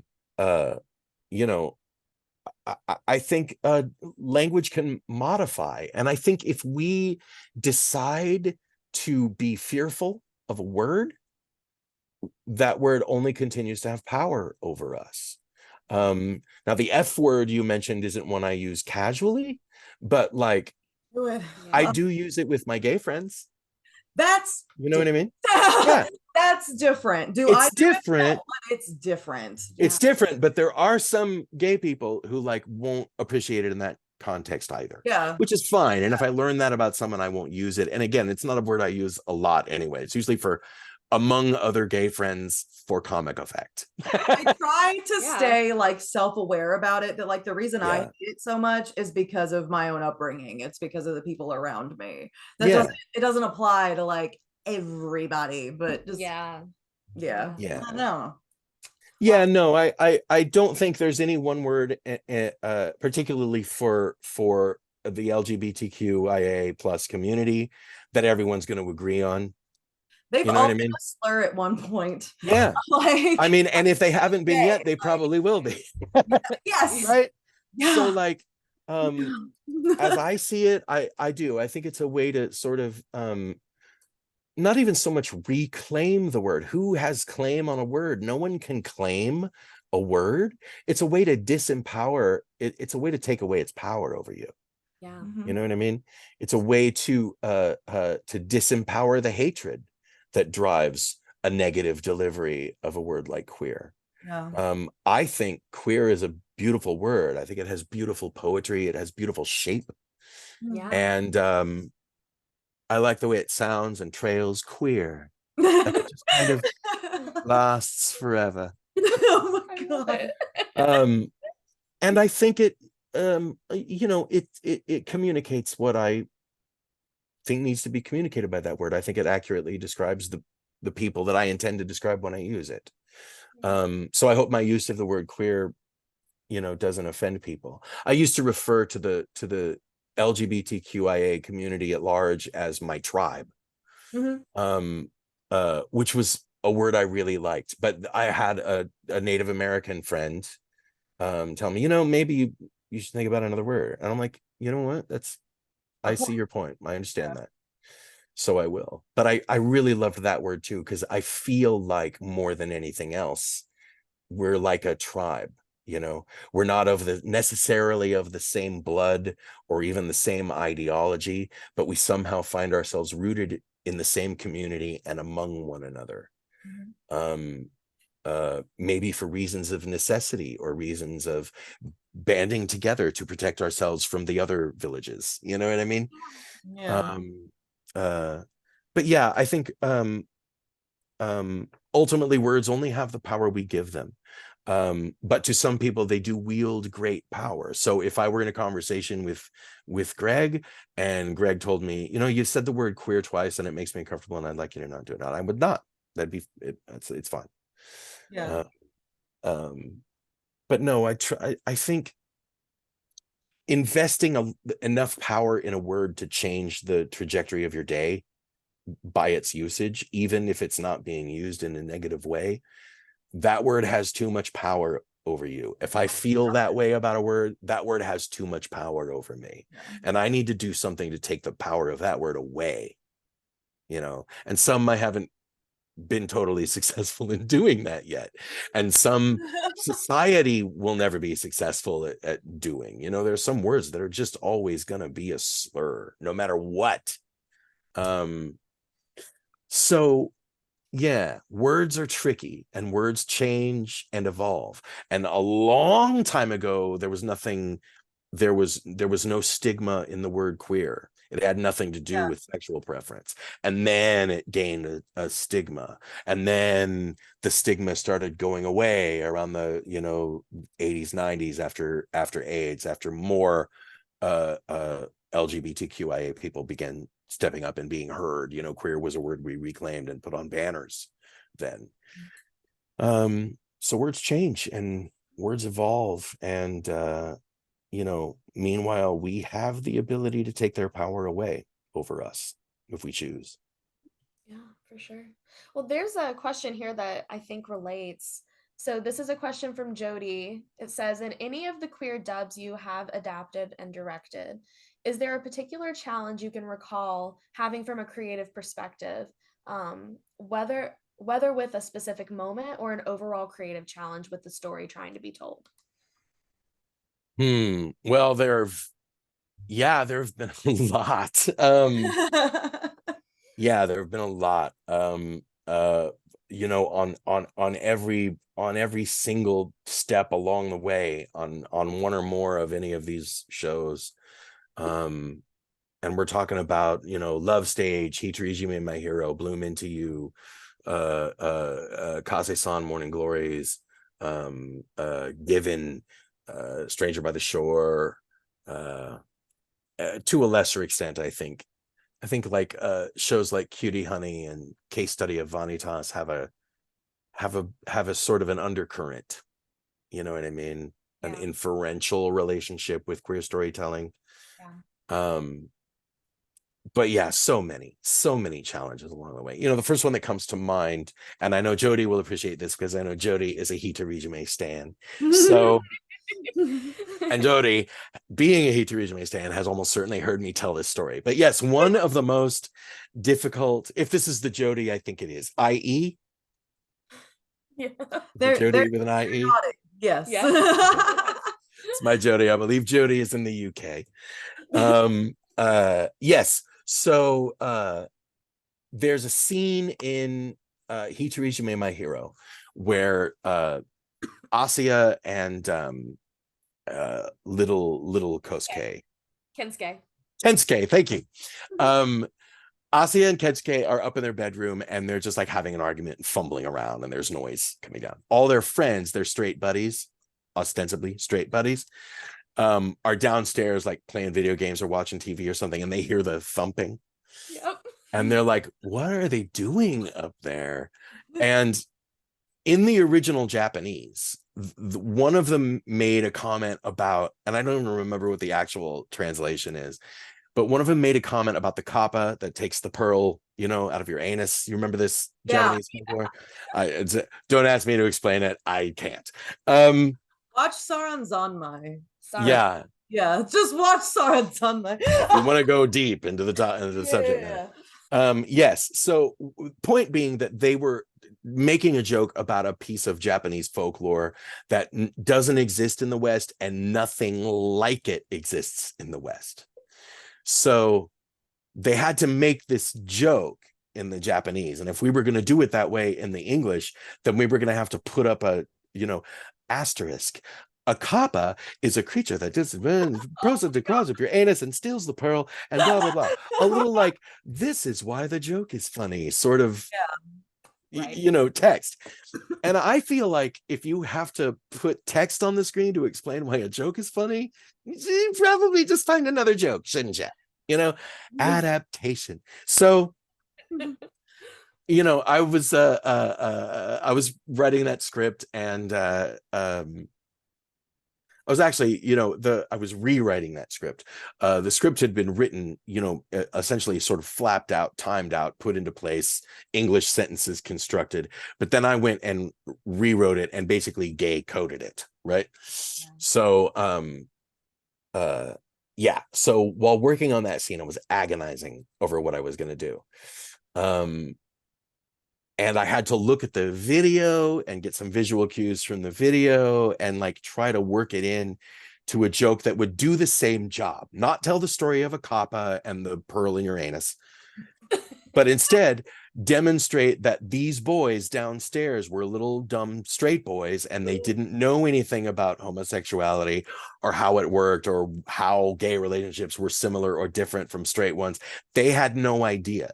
So like they hear the rumbling around, and what I had one of them say, like one of them says, what are they doing up there? And one of them said something like, I'm just probably touching each other's butts or something. Yeah. Like that's what straight people think that queer people do. And we do, but that's not all. So that was the line. And like one of the other characters stands up and goes, do you think they're looking at our butts? So it's like, it's supposed to illustrate that the friends are supportive, but also stupid, right? Like they don't really know. And they're, they're not very curious about it yet. Yeah. Love it. So yeah, that was a real translation hurdle, like how to encapsulate that moment and the affection and stupidity of the friends, as opposed to them saying something that could just come off like biggity. You know what I mean? Yeah. Mm-hmm. So those are usually the real challenges. There was also a real challenge in Stranger by the Shore. There's a scene where Shun and his roommate, voiced by Morgan Garrett Larray, I've forgotten the character's name, but the roommate, the girl who's got yes, yeah. So they're sitting on the porch, and it's at night. They're just sitting on the porch of the home they share, and she's like, what's on your mind or something, and he. The line that ended up being in it was, if I recall correctly, just thinking about what makes people so afraid of two men or two women being together. All the things in this world we could fear, and we pick love. Yeah. that was one of my rewrites, and I rewrote it because what was in there was in the same neighborhood, but I needed the whole world in that sentence. You know what I mean? I needed the whole universal queer experience in that sentence, so that Shun's malaise there, Shun's dissatisfaction with the world and his pondering the nature of existence, kind of all could be summed up in a sentence. All the things in this world that we could fear: panthers, fires, tornadoes, hurricanes, Trumps, you know what I mean? All the things we could fear. And what we're afraid of is love between two people who it doesn't even have anything to do with it, right? So I worked like 2 days on that line. I thought about it for like days. I kept coming back to it and going, no, and kept coming back to it. And finally, so that line sticks out because that was a rewrite that I really agonized over. But yeah, I mean, there are little moments like that all along the way, and I love it. And when I'm in prep for a show, if I'm directing, usually prep for me means I'm watching the video and reading the scripts that have been written already. So I'll find little moments like that I know I want to make more of, that I can tell that in the Japanese, in the original Japanese, they were going for an idea there, and it got a little lost in translation and a little further lost in script adaptation and just a little diffused.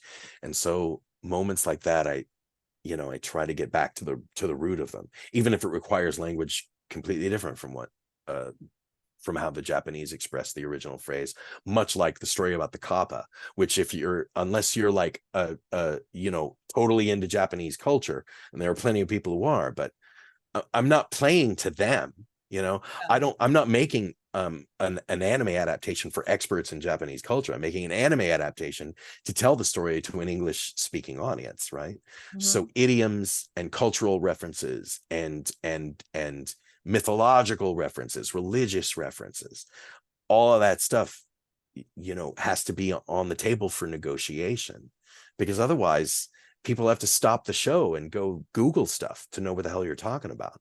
Or like the worst case scenarios, you have a moment in a show that's supposed to be funny, that's supposed to get a laugh. And instead of laughing, you're reading a footnote on the screen. A kappa is a creature that crawls up your anus and takes your pearl. You have to pause. You have to think about it. Yeah, like there's no better way to lose your audience. I came up in theater. I know how to keep an audience. And a message with an asterisk and a footnote in the middle of a performance, that ain't how you do it. Right. So we have 8 minutes. I'm gonna ask, let's see. Dear God, lightning round! No, right? God. Okay. Are there any BL anime that are not yet dubbed that you would love to work on? Anime not dubbed yet that I would love to work on: Banana Fish, Banana Fish, Banana Fish, and Banana Fish. I've been talking about it for years. I don't even know who's got it at this point. It might be Aniplex, or I don't even know. I don't even know.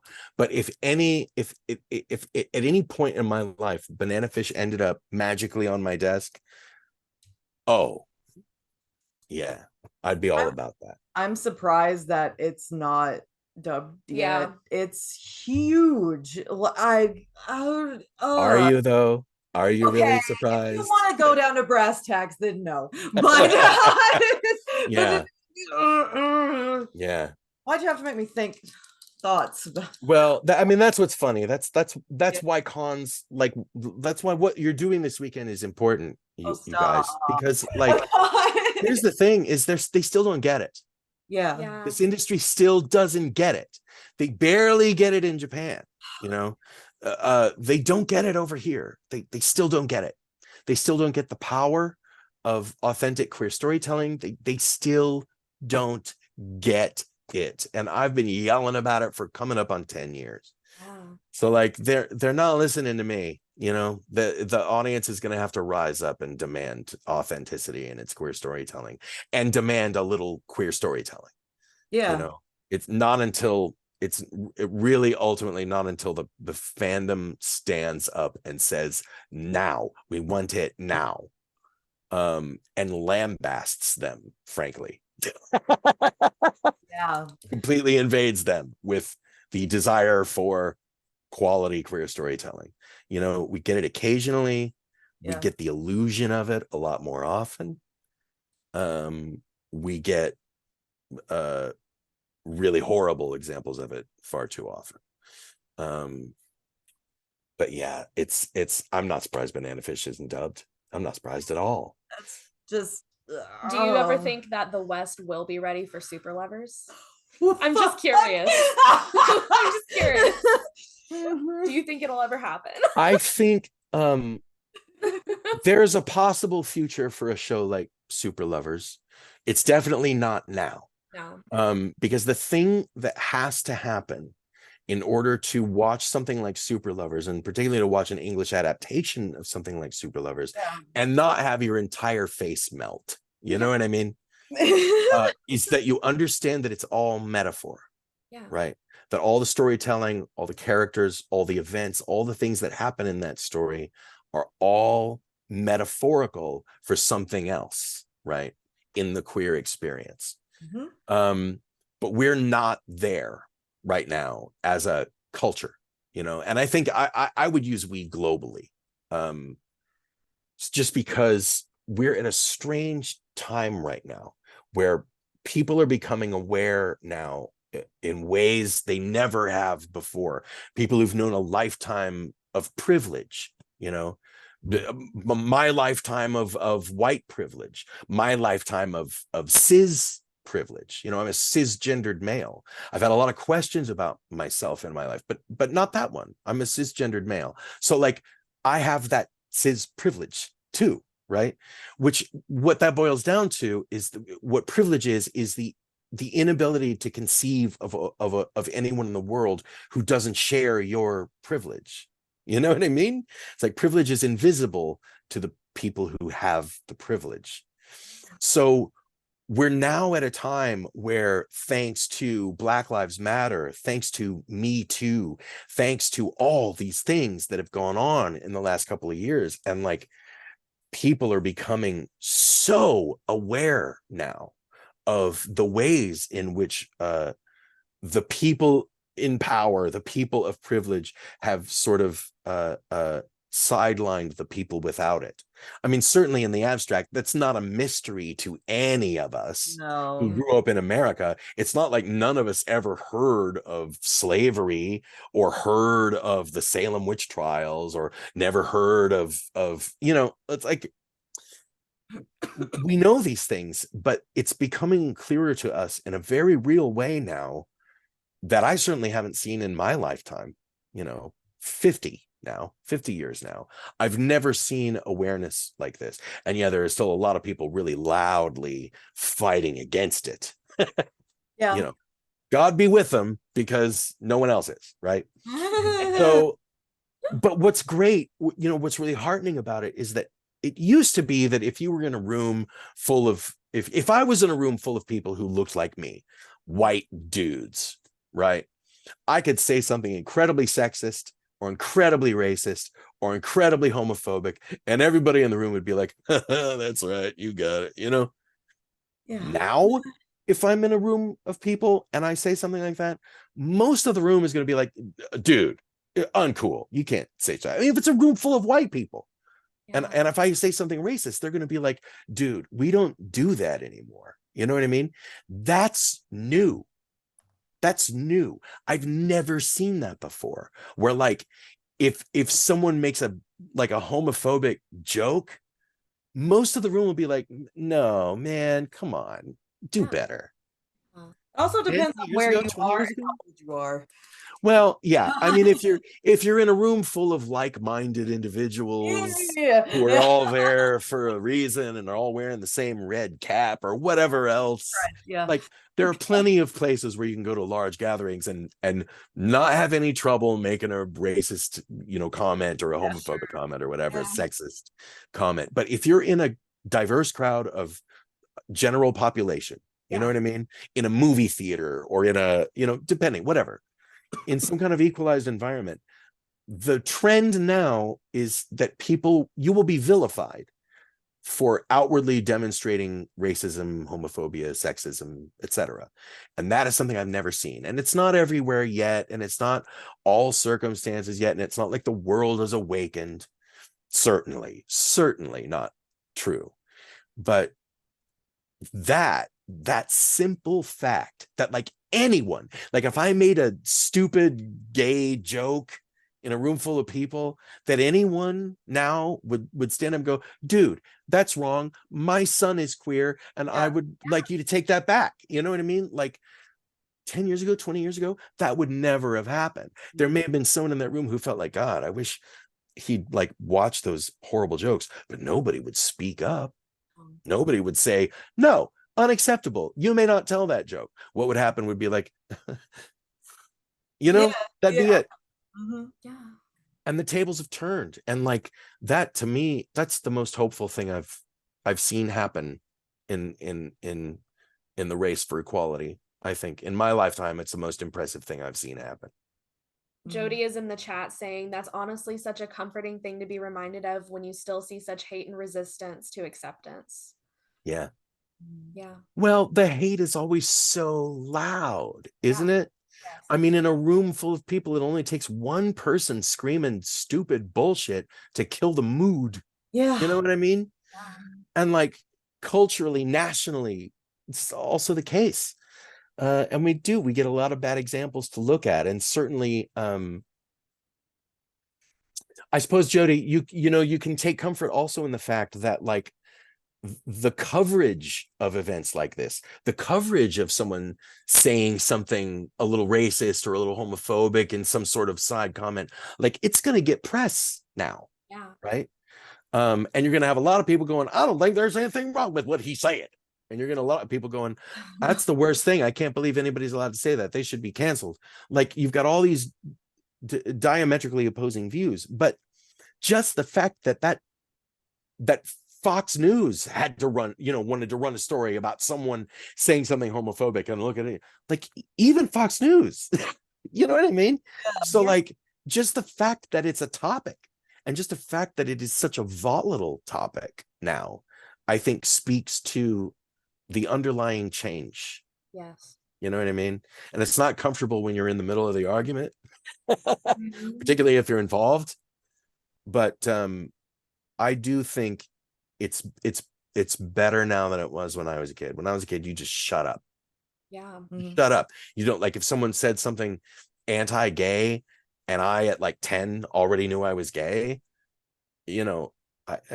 what I always said was the kids who are at the biggest risk in schools, like when I remember my own experience in like middle school gym, for some reason all the worst things always happened in the locker room.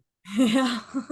But like when I remember those things, the kid to really worry about wasn't like, you'd see some bully kid making fun of another kid because he fell down in PE and skinned his knee and cried, and they're calling him all the stuff, the Q words, the F words, all the stuff. They're calling him all those names, but he's not.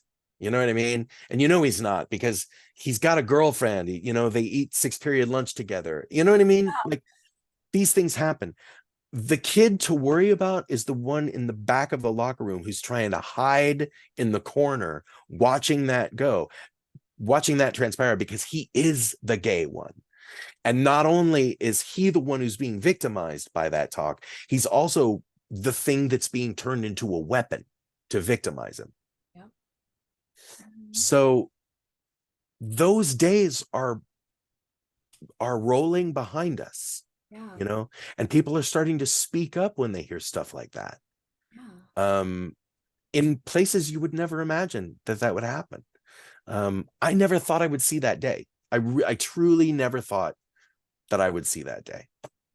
So I find it incredibly heartening, and we're at a volatile time, and it's volatile for so many reasons. The level of public discourse is completely broken down to a 3rd grade brawl. You know what I mean? But just the fact that we are aware of these things, and that we have these concerns, and that we we see these things transpire. We see people getting canceled for making a homophobic. This guy, this soccer guy who just kissed this soccer player at an awards ceremony. Have you all seen this? There's a soccer player. I can't remember. Someone in chat. I know y'all know what I'm talking about. It's a Someone female will soccer know. player. Here's Just they won a big award, and this guy who was a member of like the high holy council of the sport or whatever. I don't think it was FIFA, but I don't remember. I don't know anything about sports, so I don't retain I anything. don't either. Like she got an award, you know, she got like an MVP award, and he full on kissed her on the mouth. You know, like congratulations, mwah, you know, and she's just like, and like 10 years ago, 20 years ago, nobody would have said a thing. When Cuba Gooding Jr. did that at the Oscars to Halle Berry, nobody said a thing. Oh, how cute. Look at them. Oh, Cuba Gooding Jr. being so nice. Like, but now the rest of the council of the high holy Jedi sports council of whatever is like going, you need to resign, dude. Yeah. That never would have happened before. Yeah. You know, so like, yeah, I mean, you know, we look at it now, you know, I see chat. Yeah. The team is furious. Yeah. It's like, it's a big deal. And 10 years ago, nobody would have batted an eyelash. Nobody would have said a word, especially not the players afraid for their careers and afraid of messing up, like, you know, going after the guy who's on the high council of women's soccer or whatever. And like saying that was a dumb thing and you should apologize and then retire and disappear. That would never have happened. Nobody would have said a word. And 10 years doesn't feel that long ago either, which makes the change just feel so sudden. Yeah. Yeah. Yeah. We're at this moment of incredible awakening, I think. And I think that we were talking about super lovers, weren't we? Yeah. I think we're at a very volatile point, right? And part of that, we're overreactive, you know, we're overcorrecting for these things. And I think we have to, you know, I think it's good for us to be in that state where we're overcorrecting and really coming down hard on people who make really big missteps, but also really small missteps. Sometimes we're coming down and going, no, not acceptable. Even that little step, not acceptable. I'm telling you, it's not acceptable. It's publicly not acceptable. Consequences, right?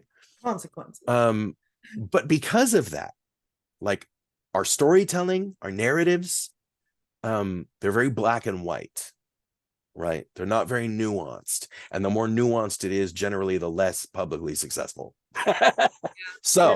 And that has not always been the case. You know, it may surprise people to learn that the most vacuous thing was not always the thing that sold best. But it's because of the tenor of conversation now. I think our narratives are staying pretty simplified, pretty good versus bad, pretty black versus white. Here and there, exceptions to the rule, things with nuance, of course, in anime and in other kinds of storytelling. But generally, we're not here to traverse the subtle ground right now in the sort of the air of public discourse. So a show like Super Lovers is going to fall under the knife for that. A show like Love Stage, I would never do it now, right? When we dubbed that, it's only a couple of years ago, but it was before Me Too. It was before Black Lives Matter. It was before quarantine. It was before the big awakening. And at the time, I knew that the thing that happens in episode 4 between Ryoma and Izumi was problematic. I mean, we viewed it as problematic even then when I was dubbing it. And of course, in the Japanese, it was played for laughs, right? Only a few years before that. So times change and the needs of the audience change and the story we need to tell ourselves changes. You know, I do hope that eventually we'll get back to seeking nuance and subtlety and gray area in our narratives. And I think when we're ready to look back into nuance and into metaphor and into symbolism, then the West might be ready for a dub of Super Lovers, but it ain't today and it probably ain't tomorrow. And you know, it'll be a while. Yeah, that's true. That was a heavy topic to end on. We're doing a I love great it. job. I love it. It gives us lots to Doing think a about. great job. So, if you don't mind, if you have time, we would like to bring Gracie up and let Gracie show you the art that she made. Gracie, let us see it. Show me. Okay, Gracie. Oh, absolutely. Oh my goodness. This is the second time I've been on a panel and I am shitting myself like I did on the first time. So Stop. Oh my god. You're doing great. So Gracie. okay, so I spoke with the CitrusCon team and we've decided that I'm gonna help host a giveaway of my artwork, and it's all Adam, by the way. So where do we start? Well, where do I start? So let me go ahead and show you guys like the artwork that the top 3. I'm gonna give away like 3 bundles, actually 3 bundles of my artwork, and it's going to contain the SK8 print boudoir print or something. And this is what I made like time ago, but it's in that paper, and it's just that's one of the prints. The next one is a little bit bigger. It has holographic finish. I'm not sure if you guys can see this one. I don't think you guys can, but it's Damn, like right Gracie. yeah, it's much better if you can see it in holographic. I am not sure if I can turn on if you guys can see that. Oh, there we go. Yeah, it's Like that hollow effect right there. Slightly hollow effect. Oh. The third prize in the bundle is actually going to be a little tiny baby SK charm over here. And then the last one, and I made a special design. Some of you guys might have seen the newest sticker. The one that was like the cocktail, the Adam cocktail one, the new one that was in the CitrusCon store. I made a special design with the same quote that is going to be part of the bundles, and an extra 5 people will win this one. So this one's laminated, but it's I'm not sure if you guys can see it well. Tilted a little bit. Oh, there we go. Yeah. It's literally a SK with hair rollers in his hair. Okay, we need to send you like the actual JPEG of this because it's gorgeous. Yeah. I love it. There's so Yeah, the tiny light in the Zoom details. thing doesn't do it justice. It's great. We'll send it to Yeah, you. if you can see it, there's a mini burn book down here, and just writing in the back here, it's just like he just drew all over Reki because that's how he's a bitch. Perfect. So that's Completely on brand. Beautiful, those are Gracie. going to be 3 bundles. Oh, and I did forget to mention, actually, the first place who also wins the bundle, they will also get a free commission from myself. I am going to like literally draw anything that they like. Whoa. So first place gets a free commission along with the bundle. So top 3 are going to get the bundles, and then extra 5 is going to get these little laminated buddies over here. They're going to be bigger, I promise that. So this was just a test sample, but you guys get the idea. So how are we going to do this now? We're gonna do a random number generator. Awesome. Yeah. So as they set up the random number generator, that's the Adam Wall, the famous Adam Wall. So everybody knows. So much of you guys can see it. It's like all the way there. And then of course there's red lights up there, but yeah, there we go. I'm very pleased. Oh yeah. And I have one extra surprise, but I want to give it at the end. Well, let's just kind of do the giveaway also as well. Awesome. I just need to say you're a fucking saint and I love you. You're great. Thank you so much. My Honestly, God. I'm really happy to like be able to just do this again. Like all of this is done out of love. But it's like yeah, it's just I really like doing these things, and might as well, just to help people be happy, just go ahead. I'm like, why the hell not, just do it over here. So We love you Gracie. too. Damn right. yeah. Okay. Gracie, you good people. Oh, No, you want to win this thing just so you can Oh my get these gosh. items, just so you can absorb a little of Gracie's karma. yeah, it'll be worth good it to energy, you. good vibes out there. That's right. I do have a store, but I have to like update it because I haven't updated it in years. I can tell. You're too busy Yeah. arting. I would have done Artist Alley, and I was thinking of doing Artist Alley, but just I don't know exactly how much do I have for sale. If I don't know if it's too late to even join in or something, we can try. So yeah, we can see. All right. So we've got the numbers. So this is going to be for the 3 bundles, and then we'll do another one. So Awesome. I'm going to count 2, 3, and then say go, and then everyone put your guesses of a number between 1 and 100. This is gonna be chaos Because there's a lot of but we're people. ready. Yeah. We did this once and we succeeded, so surely we can do it again. Yes. I have faith in me. All right.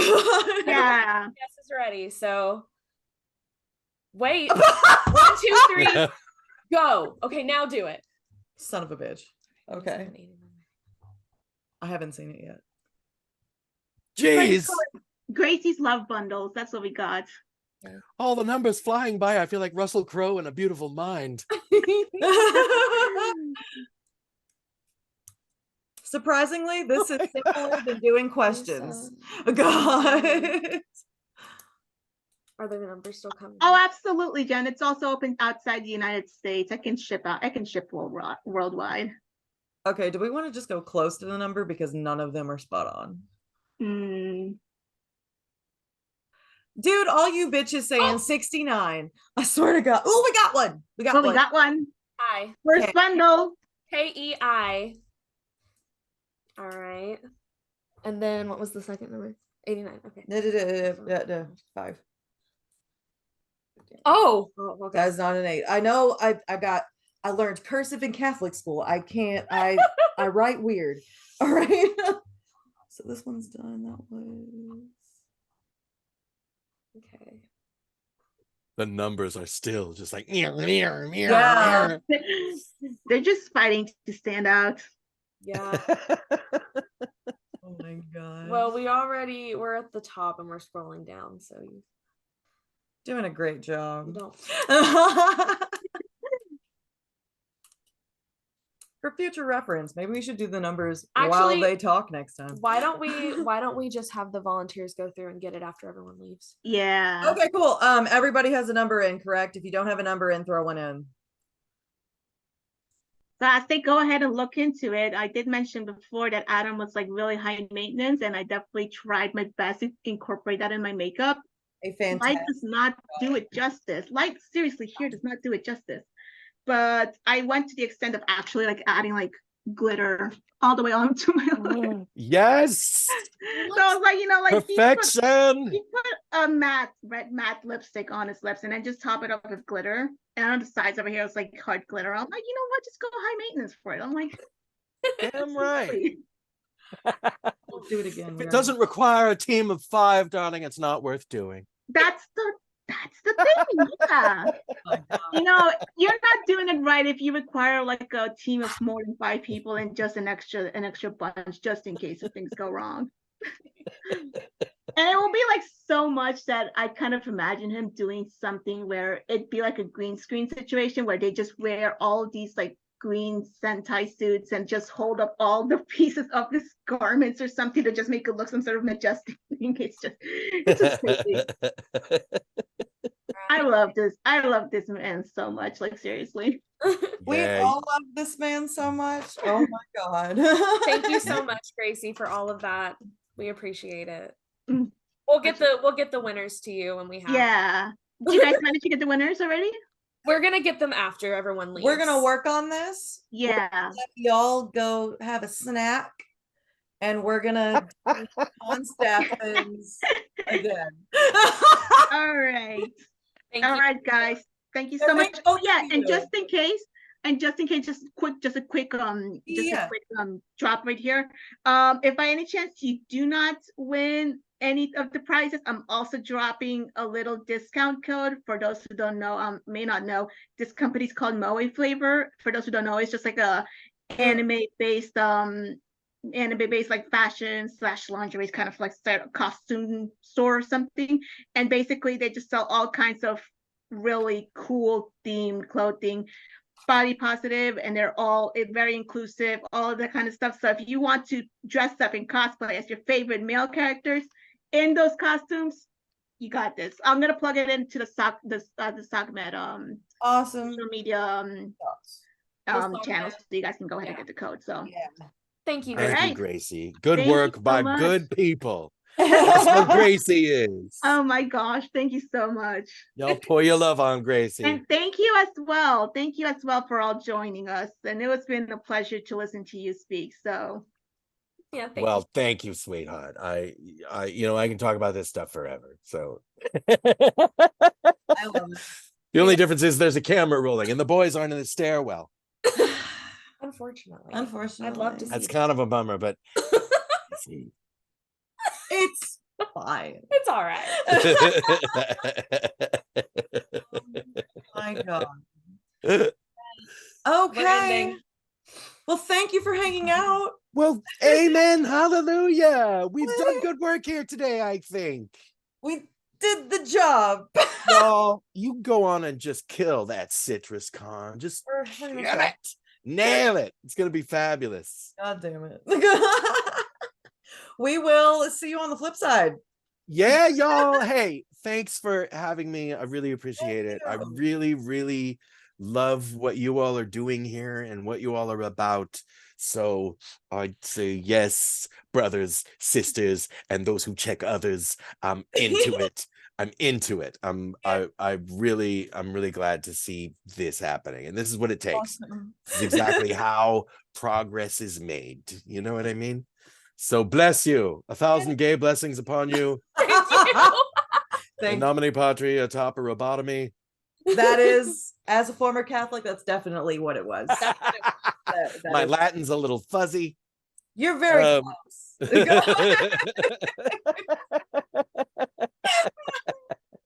In nomine patria the top of robotomy. I'm Yes. pretty sure that's it, isn't it? Oh my Gay God. blessings. Shut up. Drag queen points. All right. Thank you, everybody. Chat, have a beautiful. There it is. Hey, bitches and bros and non-binary hoes. I had to do Someone that had for to your say wife. it. I had It to has do to that for happen your at wife. least That was once. required. It's required. Required reading. You kids have a fabulous weekend. You tuning in from home via satellite should also have a fabulous weekend and be gay, do crime. Yes. That's the plan. One of our fellow staff members says, "Thanks, Dad." She's Yes. Oh my God. love Yes. See you later. it. Good night, my darlings. Have any fun. I hope you win Gracie's prizes. Yeah. I didn't enter my number. I want to win Gracie's prizes. Put a number in the bitch. You're gonna get stuff Send us anyway. a PO box. God. All to you. I've been trying to get your PO box for almost a year now. Fine. All Ugh. right. Anyway, All right. Have fun, my darlings. Thank you for having me. thank you. Spread the love. Bye. Peace and joy. Cheers to all. Perfect. Oh my God.